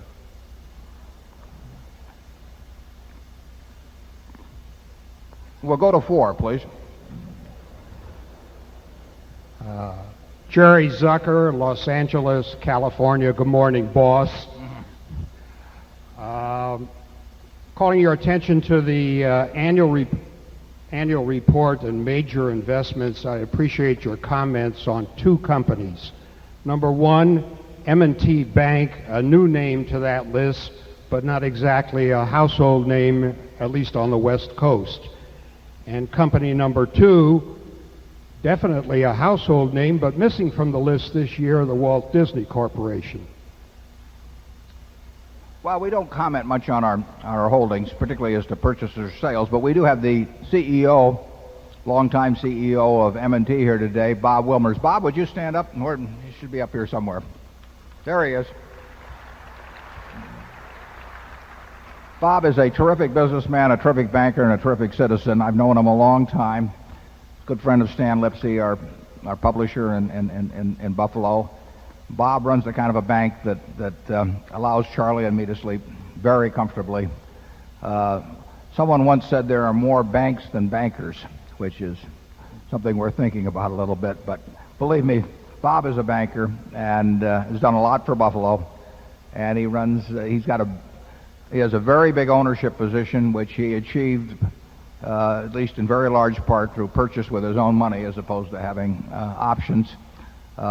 He's got one of the largest ownership positions, probably among the 100 largest banks in the United States.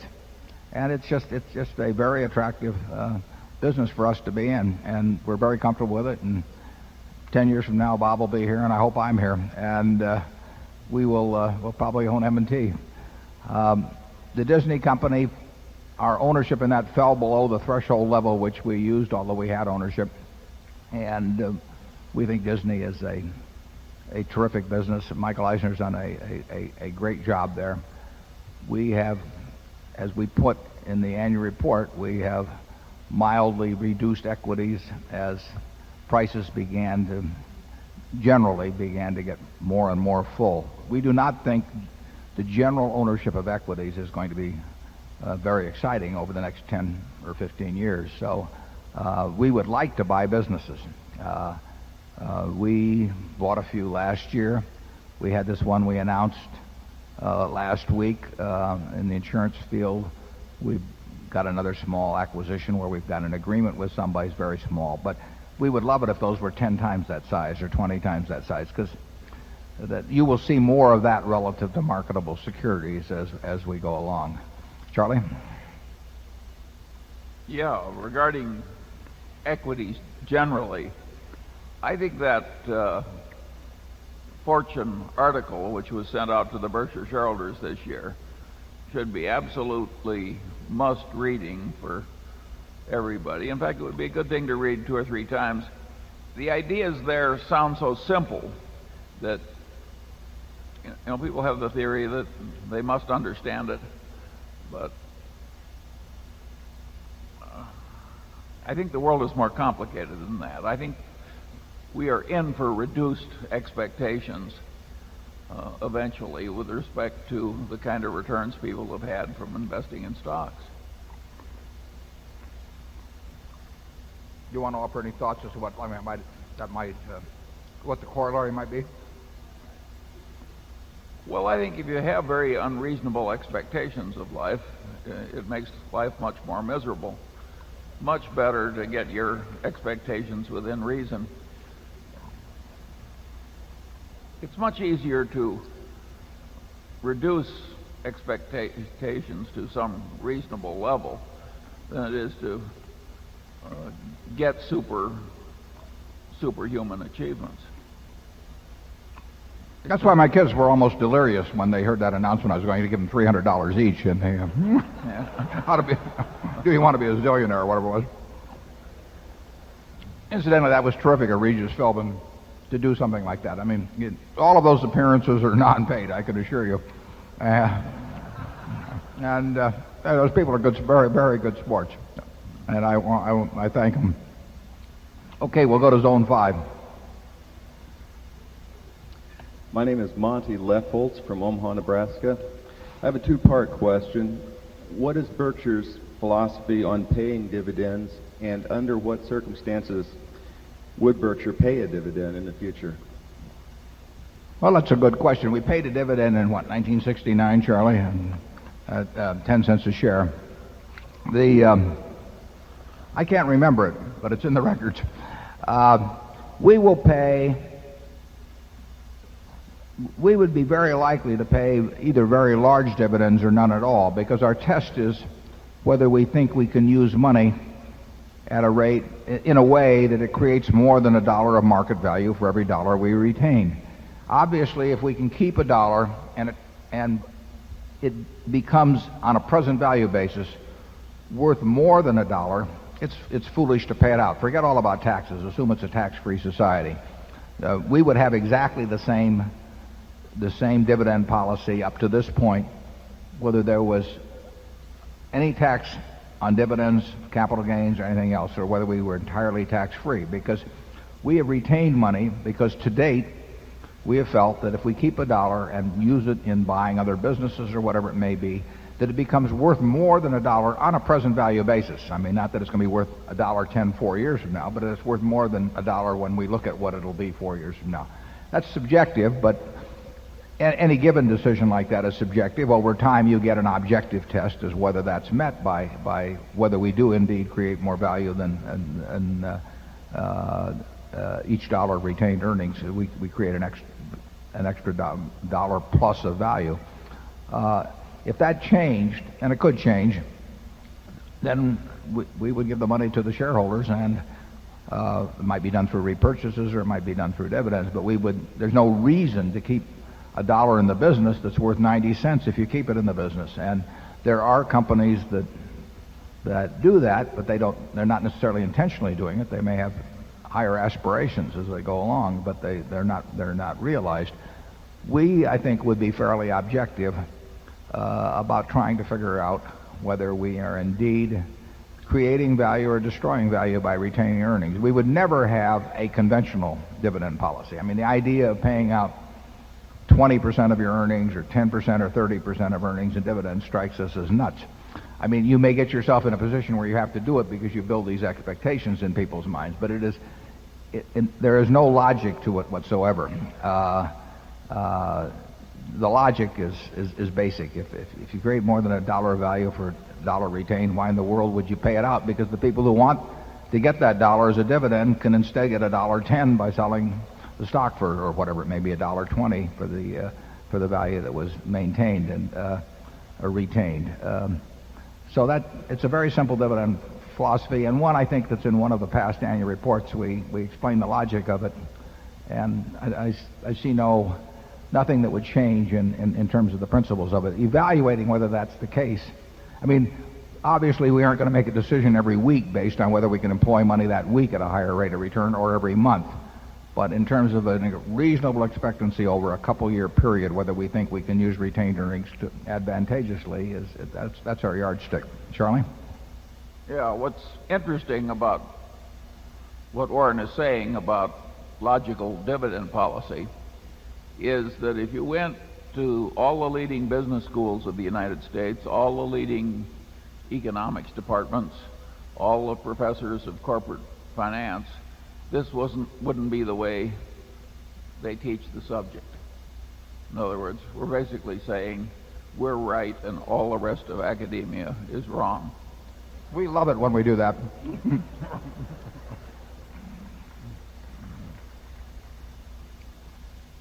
Okay, we'll go to 6. I'm Mark Cheer from Hong Kong. And Mr. Buffett, I'd like to ask you a couple of questions. The first one is, how many insurance companies does Berkshire Hathaway own? I can't figure out the total. Let me answer that, and then you go on to your second one. We have a great number of companies because in many cases a given strategy or a given operation operates through multiple companies. The company we announced the purchase of the other day is really one business, but it has 3 companies. I wouldn't be surprised. I've never looked at the number, but it wouldn't surprise me if we have 20 insurance companies or something, maybe 25 or 30, who knows. We have about 9 or 10 basic insurance operations for which a given management has responsibility. But there's a lot of state laws applicable to insurance companies and different regulations, and it's often advantageous to have a number of companies operating under one management to achieve one operational goal. The big operations are General Re and Geico and the National Indemnity Reinsurance operation run by Ajit. And then we have a group of about 5 different operations that are all very, very decent businesses, but are not as big as the 3 I mentioned. Go ahead. Thank you. Okay, my main question is this. Much has been written by you and a lot more by other people about your criteria or the criteria you use when you make a purchase of a company, either in full or in part. But almost nothing has been written by you, at any rate, as far as I can tell, on your criteria for selling a company that you have previously purchased. And I wonder if you could outline the criteria you might apply today to a sale of a company, and whether you would go well, the simplest way to put it is this: would you agree with Philip Fisher, who said there were 2 reasons to sell a company or a stock? One was when you discovered you'd made a mistake in your analysis and the company was not what you thought it was. And the second was when something within the company had changed, the management had changed or so on, so it no longer met your original criteria. So are those the principles that you apply, or would you say there are different ones or others? Thank you. I'm glad you brought up Phil Fisher, because he is a terrific mind and an investor. He's probably in his 90s now, but a couple of books he wrote in the early 60s roughly are classics, and I advise everybody here who's really interested in investments to read those 2 books from the earlier 60s. And he's a nice man. I went out to 40 years ago, I dropped into his office in San Francisco, a tiny office, and he was kind enough to spend some time with me, and I'm a huge admirer of his. The criteria that we use for selling a business that we own control of are articulated in the annual report under the ground rules. So in terms of businesses that we own, we have set forth, and I direct you there, we've written those same ground rules every year since 1983, and actually we had those in our head for decades before that. And we have this quirk, which you should understand, and we want our shareholders to understand it, that even though we got offered a price that was far above its economic value as we might calculate it going in, but if we got offered a price for that for a business that we have now, we have no interest in selling it. We don't break off the relationships that we develop simply because we get offered a fancy price for something, and we've had a chance to do that sometimes. That may help us actually in acquiring businesses, because both of the companies that I've committed to buy in the last few weeks, both of them are very concerned about whether they have found a permanent home or not. And people who build their businesses lovingly over 30 or 40 or 50 years frequently care about that. A lot of people don't care about that, and that's one of the things we evaluate when buying a business. We look at the owner and we say, do you love the, in effect, we ask ourselves, does he love the business or does he love the money? Nothing wrong with liking the money. In fact, we'd be a little disappointed if most of them didn't like the money. But in terms of whether the primacy is loving the money or loving the business, that's very important to us. And when we find somebody that loves their business and likes the money but loves their business, we are a very, very desirable home for them, because we're just about the only people that they can deal with of size where we can commit that they are going to be part of this operation really forever, and be able to deliver on that promise. I tell sellers that the only person that can double cross them is me. I can double cross them, but there's never going to be a takeover of Berkshire. There's never going to be a management consultant come in and say, I think you better do this. There's never going to be a response to Wall Street saying, why aren't you a pure play on this or that, and therefore you ought to spin this off. None of that's going to happen. And we can tell them with 100% assuredness that for a very long time, that if they make a decision to come with Berkshire, that decision will be the final decision as to where their company resides. So unless of those couple conditions, which are extremely unusual, that are described in the ground rules, prevail, we will not be selling operating businesses, even though someone might offer us far more than logically they're worth. The question about stocks, as we're not quite with Phil Fisher on that, but we're very close. We love buying stocks where we think the businesses are so solid, have such economic advantage that we can essentially ride with them forever. But you've heard me talk about newspapers earlier today. We would have thought newspapers 20, 25 years ago. I think Charlie and I probably thought a daily newspaper, in a single newspaper town, which practically all are, is probably about the solidest investment you could find. We might have thought a network TV affiliated station was about as solid as you could find. And they were very solid. But events have, over the last 20 or 25 years, have certainly changed that to some degree, and maybe to a very, very big degree. So we will occasionally reevaluate the economic characteristics that we see 10 years out from the ones that we saw 10 years ago, and maybe come to a somewhat different conclusion. The first 20 years of investing for me, or maybe more, my decision to sell almost always was based on the fact that I found something else I was dying to buy. I mean, I sold stocks at 3 times earnings to buy stocks at 2 times earnings 45 years ago, because I was always running out of money. Now I run out of ideas. I've got a lot of money but no ideas. And I'm not sure which is better. What do you think, Charlie? I think you were way better off when you had 50 years ahead of you and less money. I still think I have 50 years ahead of me, Charlie. You want to elaborate any more on selling? Yeah, we almost never sell an operating business, and when it does happen, it's usually because we've got some trouble we can't fix. Okay, number 7.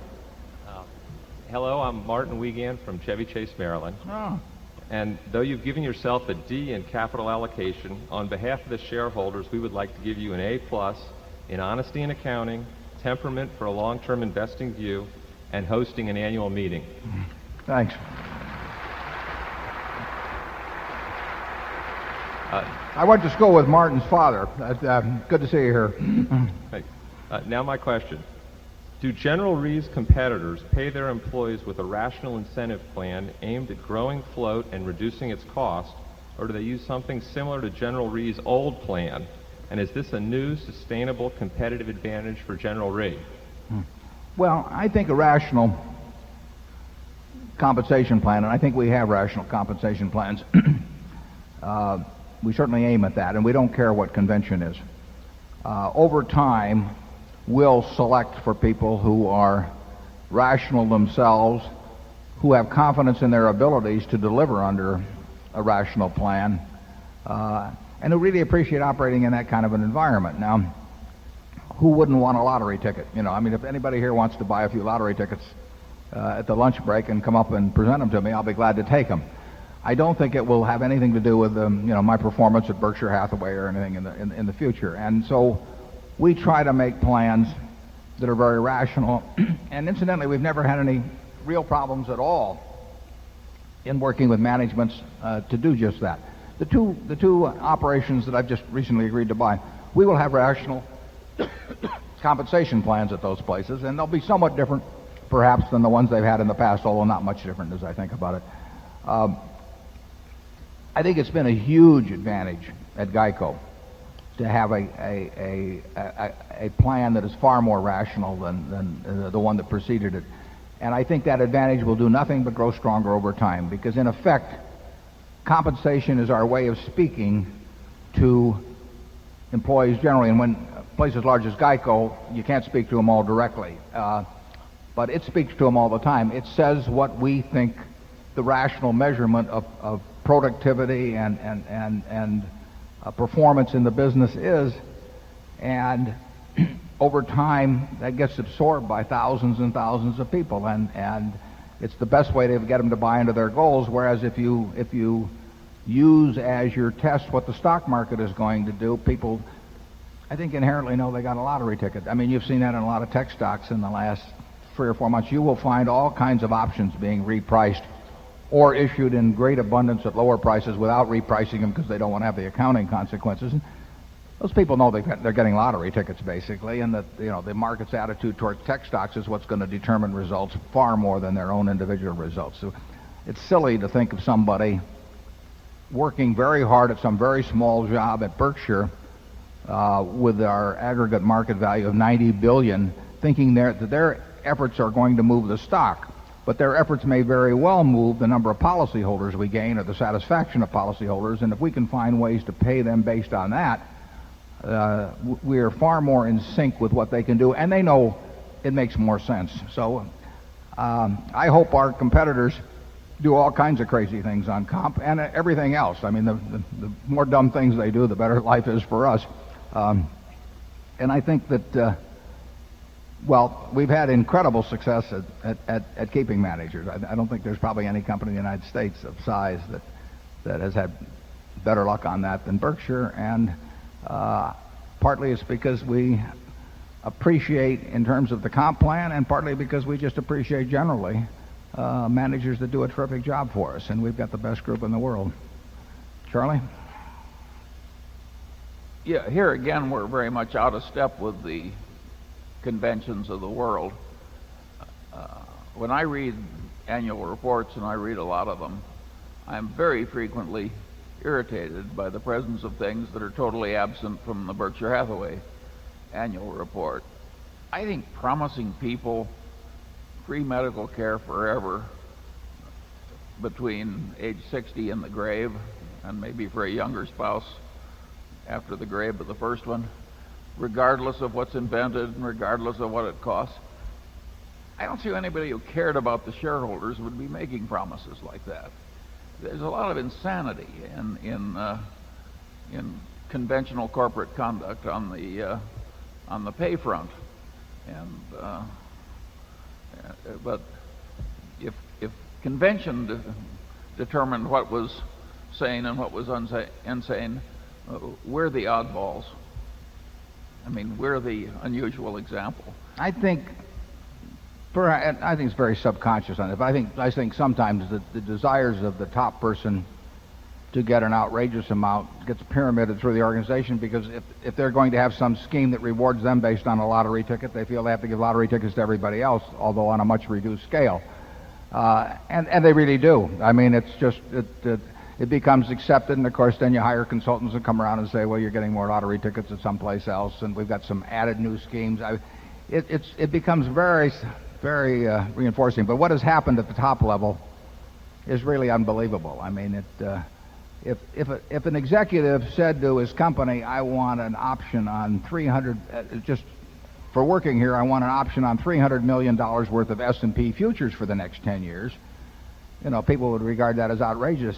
They'd say, what have you got to do with that? But in effect, if they get one on their own stock and it goes up based on the fact the S&P appreciates over 10 years, they think that that's perfectly acceptable to have that kind of a ride. So I would say that, there's been a lot of talk about the huge gap between, that exists in pay, but it seems to me that the primary gap that is eating at American CEOs is the gap between the rich and the super rich. That seems to be motivating the adoption of many plans. It's gotten out of hand, but it isn't going to change.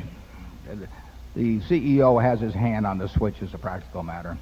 I know people, and I've been on them myself, but on comp committees, and as a practical matter, you don't stand a chance. Yeah, a lot of the corporate compensation plans of the modern era work just about the way things would work for a farmer if you put a rat colony in the granary.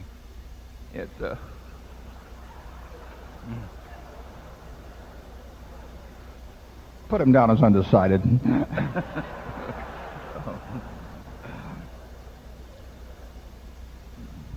Good to see you, Martin. Okay, let's go to 8. Good morning, Mr. Buffett and Mr. Munger. My name is Ram Tarakard from Sugar Land, Texas. I've been a Berkshire shareholder since 1987 and always battling with the idea of what really is the intrinsic value for the company. We have seen that over time, a change in book value is a vague indicator of the change in intrinsic value of Berkshire. Although in absolute terms, you have said again and again that intrinsic value. In calculating the book value of Berkshire, our partly owned businesses like Coke and Gillette are valued at their market value. This component of book value fluctuates, often irrationally, depending on the mood of the market. Do you think that using a look-through book value, just like you use look-through earnings, is a superior measure for tracking changes in intrinsic value? In fact, I had written a letter to you last August, and I was very pleased to get a response from you personally saying that this approach makes sense.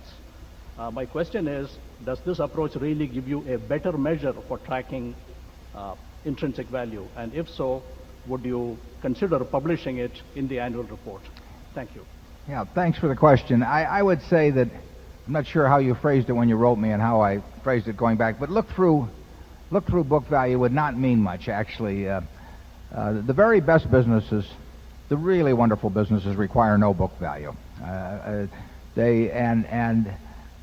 We want to buy businesses really that will deliver more and more cash and not need to retain cash, which is what builds up book value over time.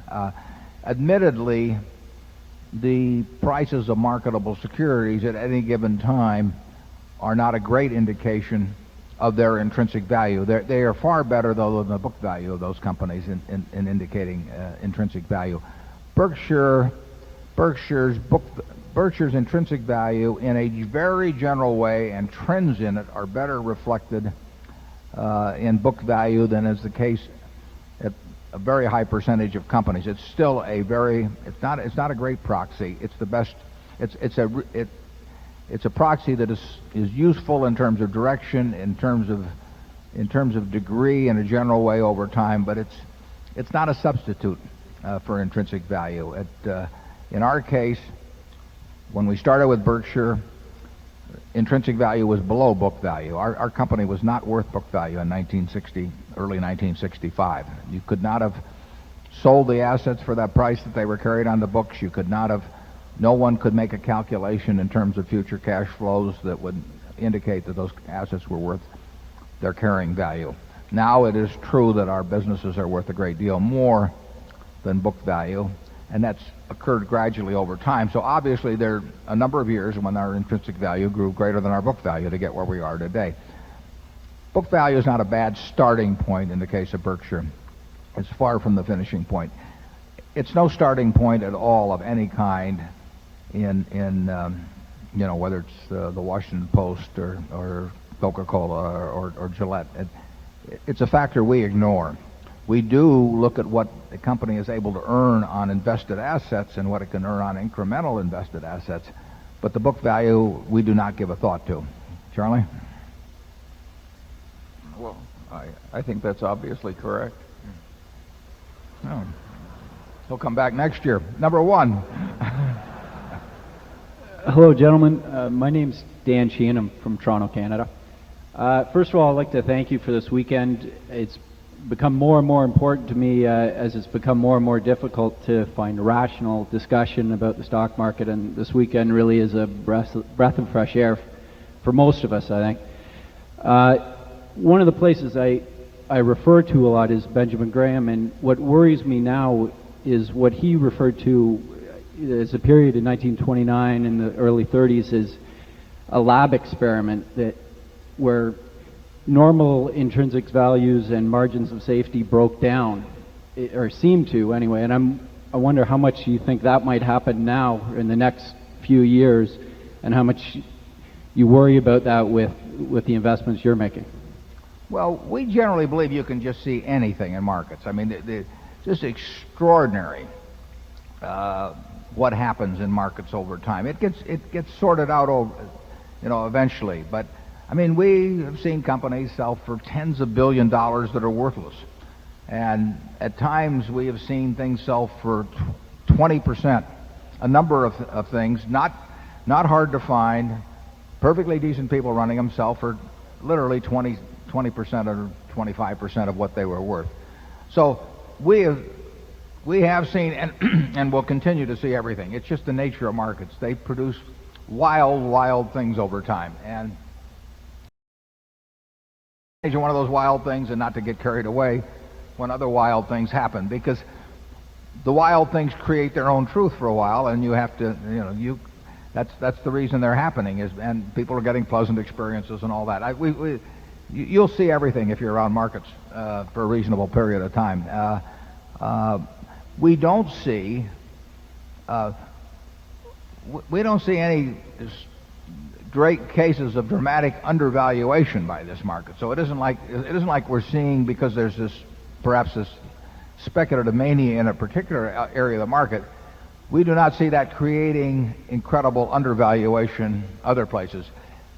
What's happening there may lead to undervaluation, a few years from now, or it may not. I don't know that, but it isn't like you can find things that are worth double or thereabouts what you're paying, because frankly there's so much money sloshing around that if you found such a thing, it would be very likely corrected by some buyout types. I mean, we would love to find businesses that are selling for half of what they're intrinsically worth. We don't find that. We do find a lot of cases where we think the valuations on the high side are unbelievable. We have been in periods in the past where we felt almost everything was being given away too. So you'll get those extremes. Most of the time the market's in a position where there's a little of both, but every now and then it gets into a position where there's a lot of one or the other. And we would love it if we could find a lot of reasonable sized companies that were selling at what we thought were half of the intrinsic value. We're not finding them. Charlie? Well, I do think that the present time is a very unusual period. It's hard to think of a time when residential real estate and common stocks and so on rose so rapidly in price, and there was so much easy money floating around. I mean, this is a very unusual period. What's fascinating, and I'm sure you thought of it, is that you can now have a business, saw a few of them, earlier this year, we'll say, that might have been selling for $10 billion, where the business itself could not have borrowed probably $100 million in debt with an equity valuation of $10 billion. But the business itself would not, as a private business, would not have been able to borrow $100 million. But the owners of that business, because it's public, can borrow many billions of dollars on their little pieces of paper because they have this market valuation. If it's a private business, the company itself couldn't borrow 1/20th or so what the individuals could borrow. That's happened to a degree before, but this has probably been as extreme as anything that's happened, probably including the 20s. That doesn't mean there's a parallel to it, but it's been pretty extreme. Charlie? I think it probably is the most extreme that has happened in modern capitalism. In my lifetime, I would say the 30s were it created the worst recession in the English-speaking world in 600 years. And it was very extreme. You could buy all you could eat in Omaha all through the 30s for a quarter from Henderson's cafeteria. And now we're seeing the other face of what capitalism can do. And this is almost as extreme as the 30s were, but in a different direction. It's zero unemployment, rampant speculation, et cetera, et cetera. It's an amazing period. That does not make it easy to predict, however, the outcome. No. It says to us, though, certain things we want to stay away from. I mean, basically, it's precautionary to us. It does not spell opportunity, although there's no question that in the last year, the ability to monetize shareholder ignorance has never been exceeded, I think. Wouldn't you say so, Charlie? Okay, number 2. Good morning, gentlemen. David Wynn, Jersey. Thanks again for Berkshire Fest 2000 and having it on Saturday for those of us who tap dance to work on Monday. You know, over the previous 30 years or so, Berkshire has been a tactical participant in the insurance business. With the acquisition of Gen Re and the broadening of Geico's scope, the company's been transformed into a mainstream activity. How will this transformation result in growth and low-cost float over time, i.e., how do you avoid becoming average? And to follow on with the very perceptive 10-year-old from California's question, will Berkshire's newspaper interests be able to make the successful transformation to the new electronic world, especially the unique content of the Washington Post? Thank you. Those are both good questions. I think to answer your second one, I think the Buffalo News will do just as well as if you take the top 50 papers in the country in making a transition. How well the top 50 will do is really an open question.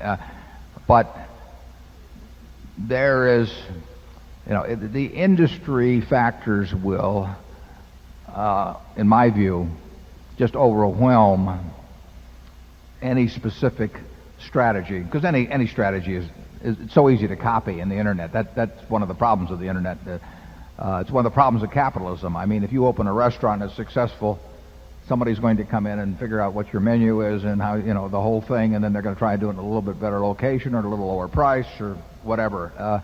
That's what capitalism's all about, and it's terrific for consumers. The internet accentuates that process. I mean, it gives everybody in the world real estate. There are no prime locations to speak of. I mean, I can give you the argument for how you develop one and all of that, but it really changes the world in a big way. If you were at 16th and Farnham in Omaha in the 20s with Woolworth, that's the place where the streetcar tracks crossed. And a whole bunch of them were going north-south there and east-west, and there wasn't any better real estate in town. I'm not sure if that's worth as much now in nominal dollars as it was in the 1920s. And that looked permanent instantly. Who was going to rip up the streetcar tracks in 1910 or whenever it was? So now you rip up the tracks every day, and so the fluidity is incredible in terms of moving economic resources around compared to what it was. The newspaper industry is going to try and figure out how to be a very important information source in a new medium. And it may solve that problem to a degree and still have lousy economics. That's unfortunately, the newspaper industry is always, historically, the way the industry structure worked, once you got into the majority of households and everything, somebody else could bring out a way better paper, but it wasn't going to go anyplace against you. I mean, you had such structural advantages that you could put your idiot nephew in, and he would do fine, wonderfully, and he nothing could happen to him except when this different medium came along. Now you can put in a genius, and whether that will make any difference is an open question. I would say that it's quite doubtful. If you own a newspaper, you want to do everything that you can think of, and fortunately everything anybody else can think of, because you can copy them so fast. And it may work in terms of product, and it may not work in terms of product, and it may work in terms of product and still not work in terms of economics very well. And I don't know the answer to that question. I know that we will play it out at the Buffalo News, for example, as strongly as we can. I don't think other people are going to get way better results than we are. I don't know what the other people what their results are going to be and how it will work. It would be crazy to sit on the sidelines and simply ignore what's going on. So we will do our darndest to have good economics when this is all through, but nobody knows how it's going to play out, in my view. The question about insurance, about whether we become average is not going to be good in insurance. Average is going to be terrible in insurance over time. It's not a business. It's a commodity business in many respects. And if you are average, you're going to have a very poor business. You may limp along because you got a lot of capital that's supporting the lousy business, but it's not it won't be per se.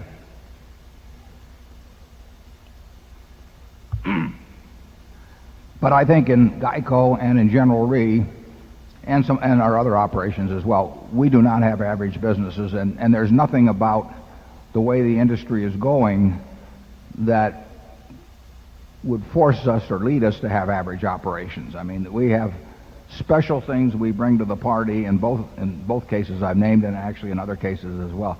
We have things we bring to the party that should make us considerably better than average. It'll show more in some periods than others, and it'll be different in the way it is applied at Geico or at General Re or at National Indemnity's reinsurance operation. But none of those, in my view, will be average.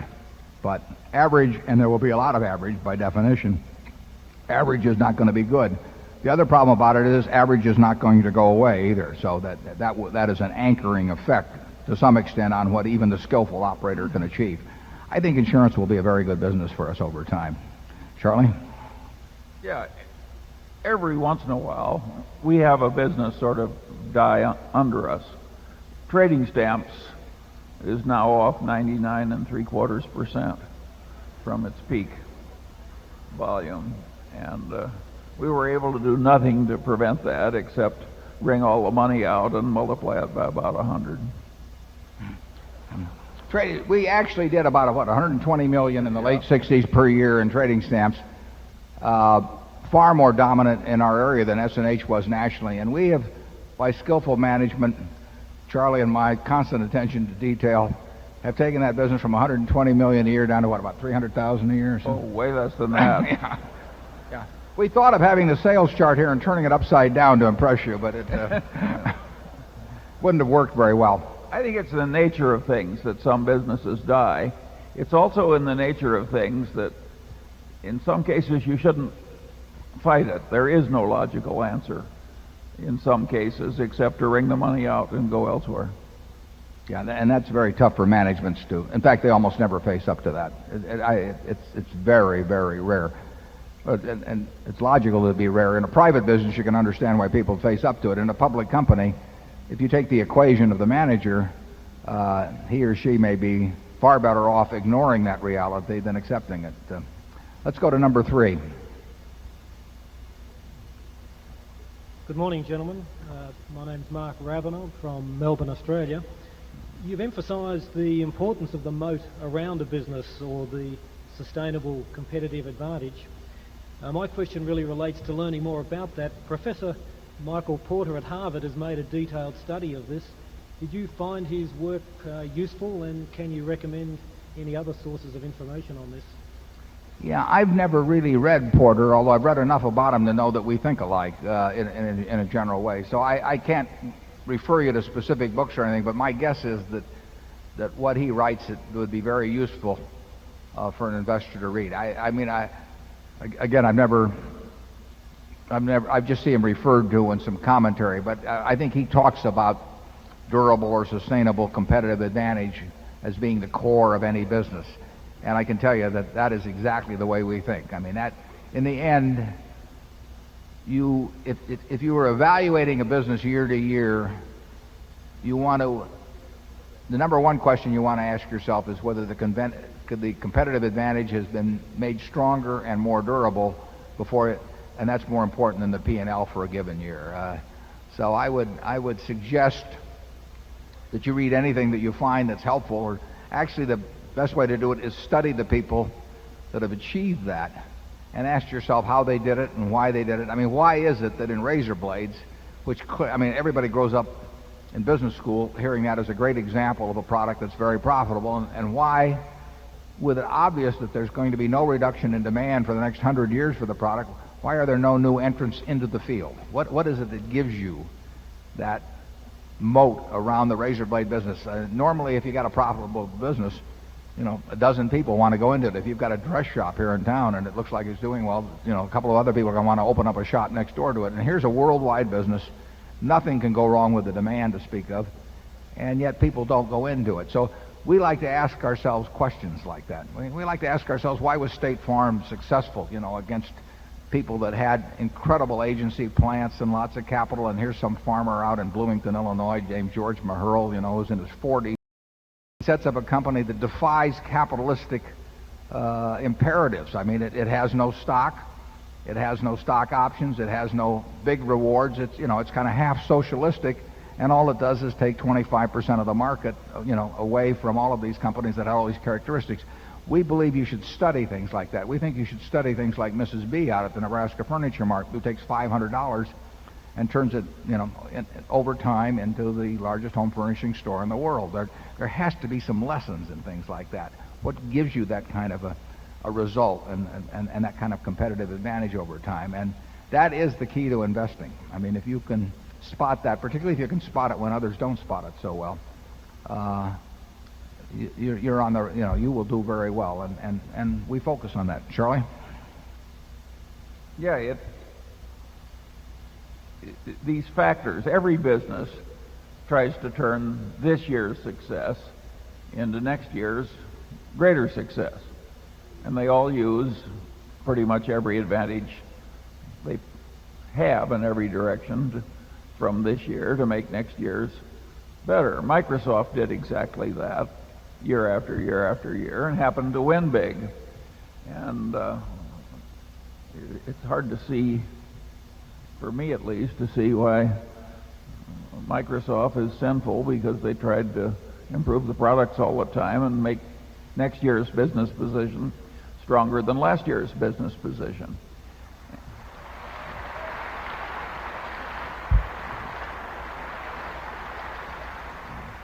I mean, if that's a sin, every subsidiary of Berkshire is a sinner, I hope. Yeah. We declare ourselves for sin. At this moment, I think we have a small interruption in the program here. Charlie, on your left.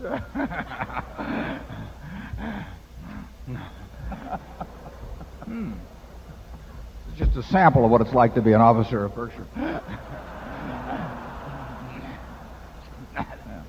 Oh, okay. This is the new See's Barbie doll. And never before seen. It will be in the exhibitor section, lower level. And believe it or not, we've come up with 3 more just like this young woman, and they will be down there to take your orders. We can't ship them now. We won't charge your credit card until they're available for shipment, which will probably be, I guess, around September or so. But we wanted our shareholders to be the first ones to have a shot at this new product, and the model is not included in the delivered price. So with that, I think we will take a break now. Let's reconvene at 12:30, and we'll take your questions until 3:30. Thank you.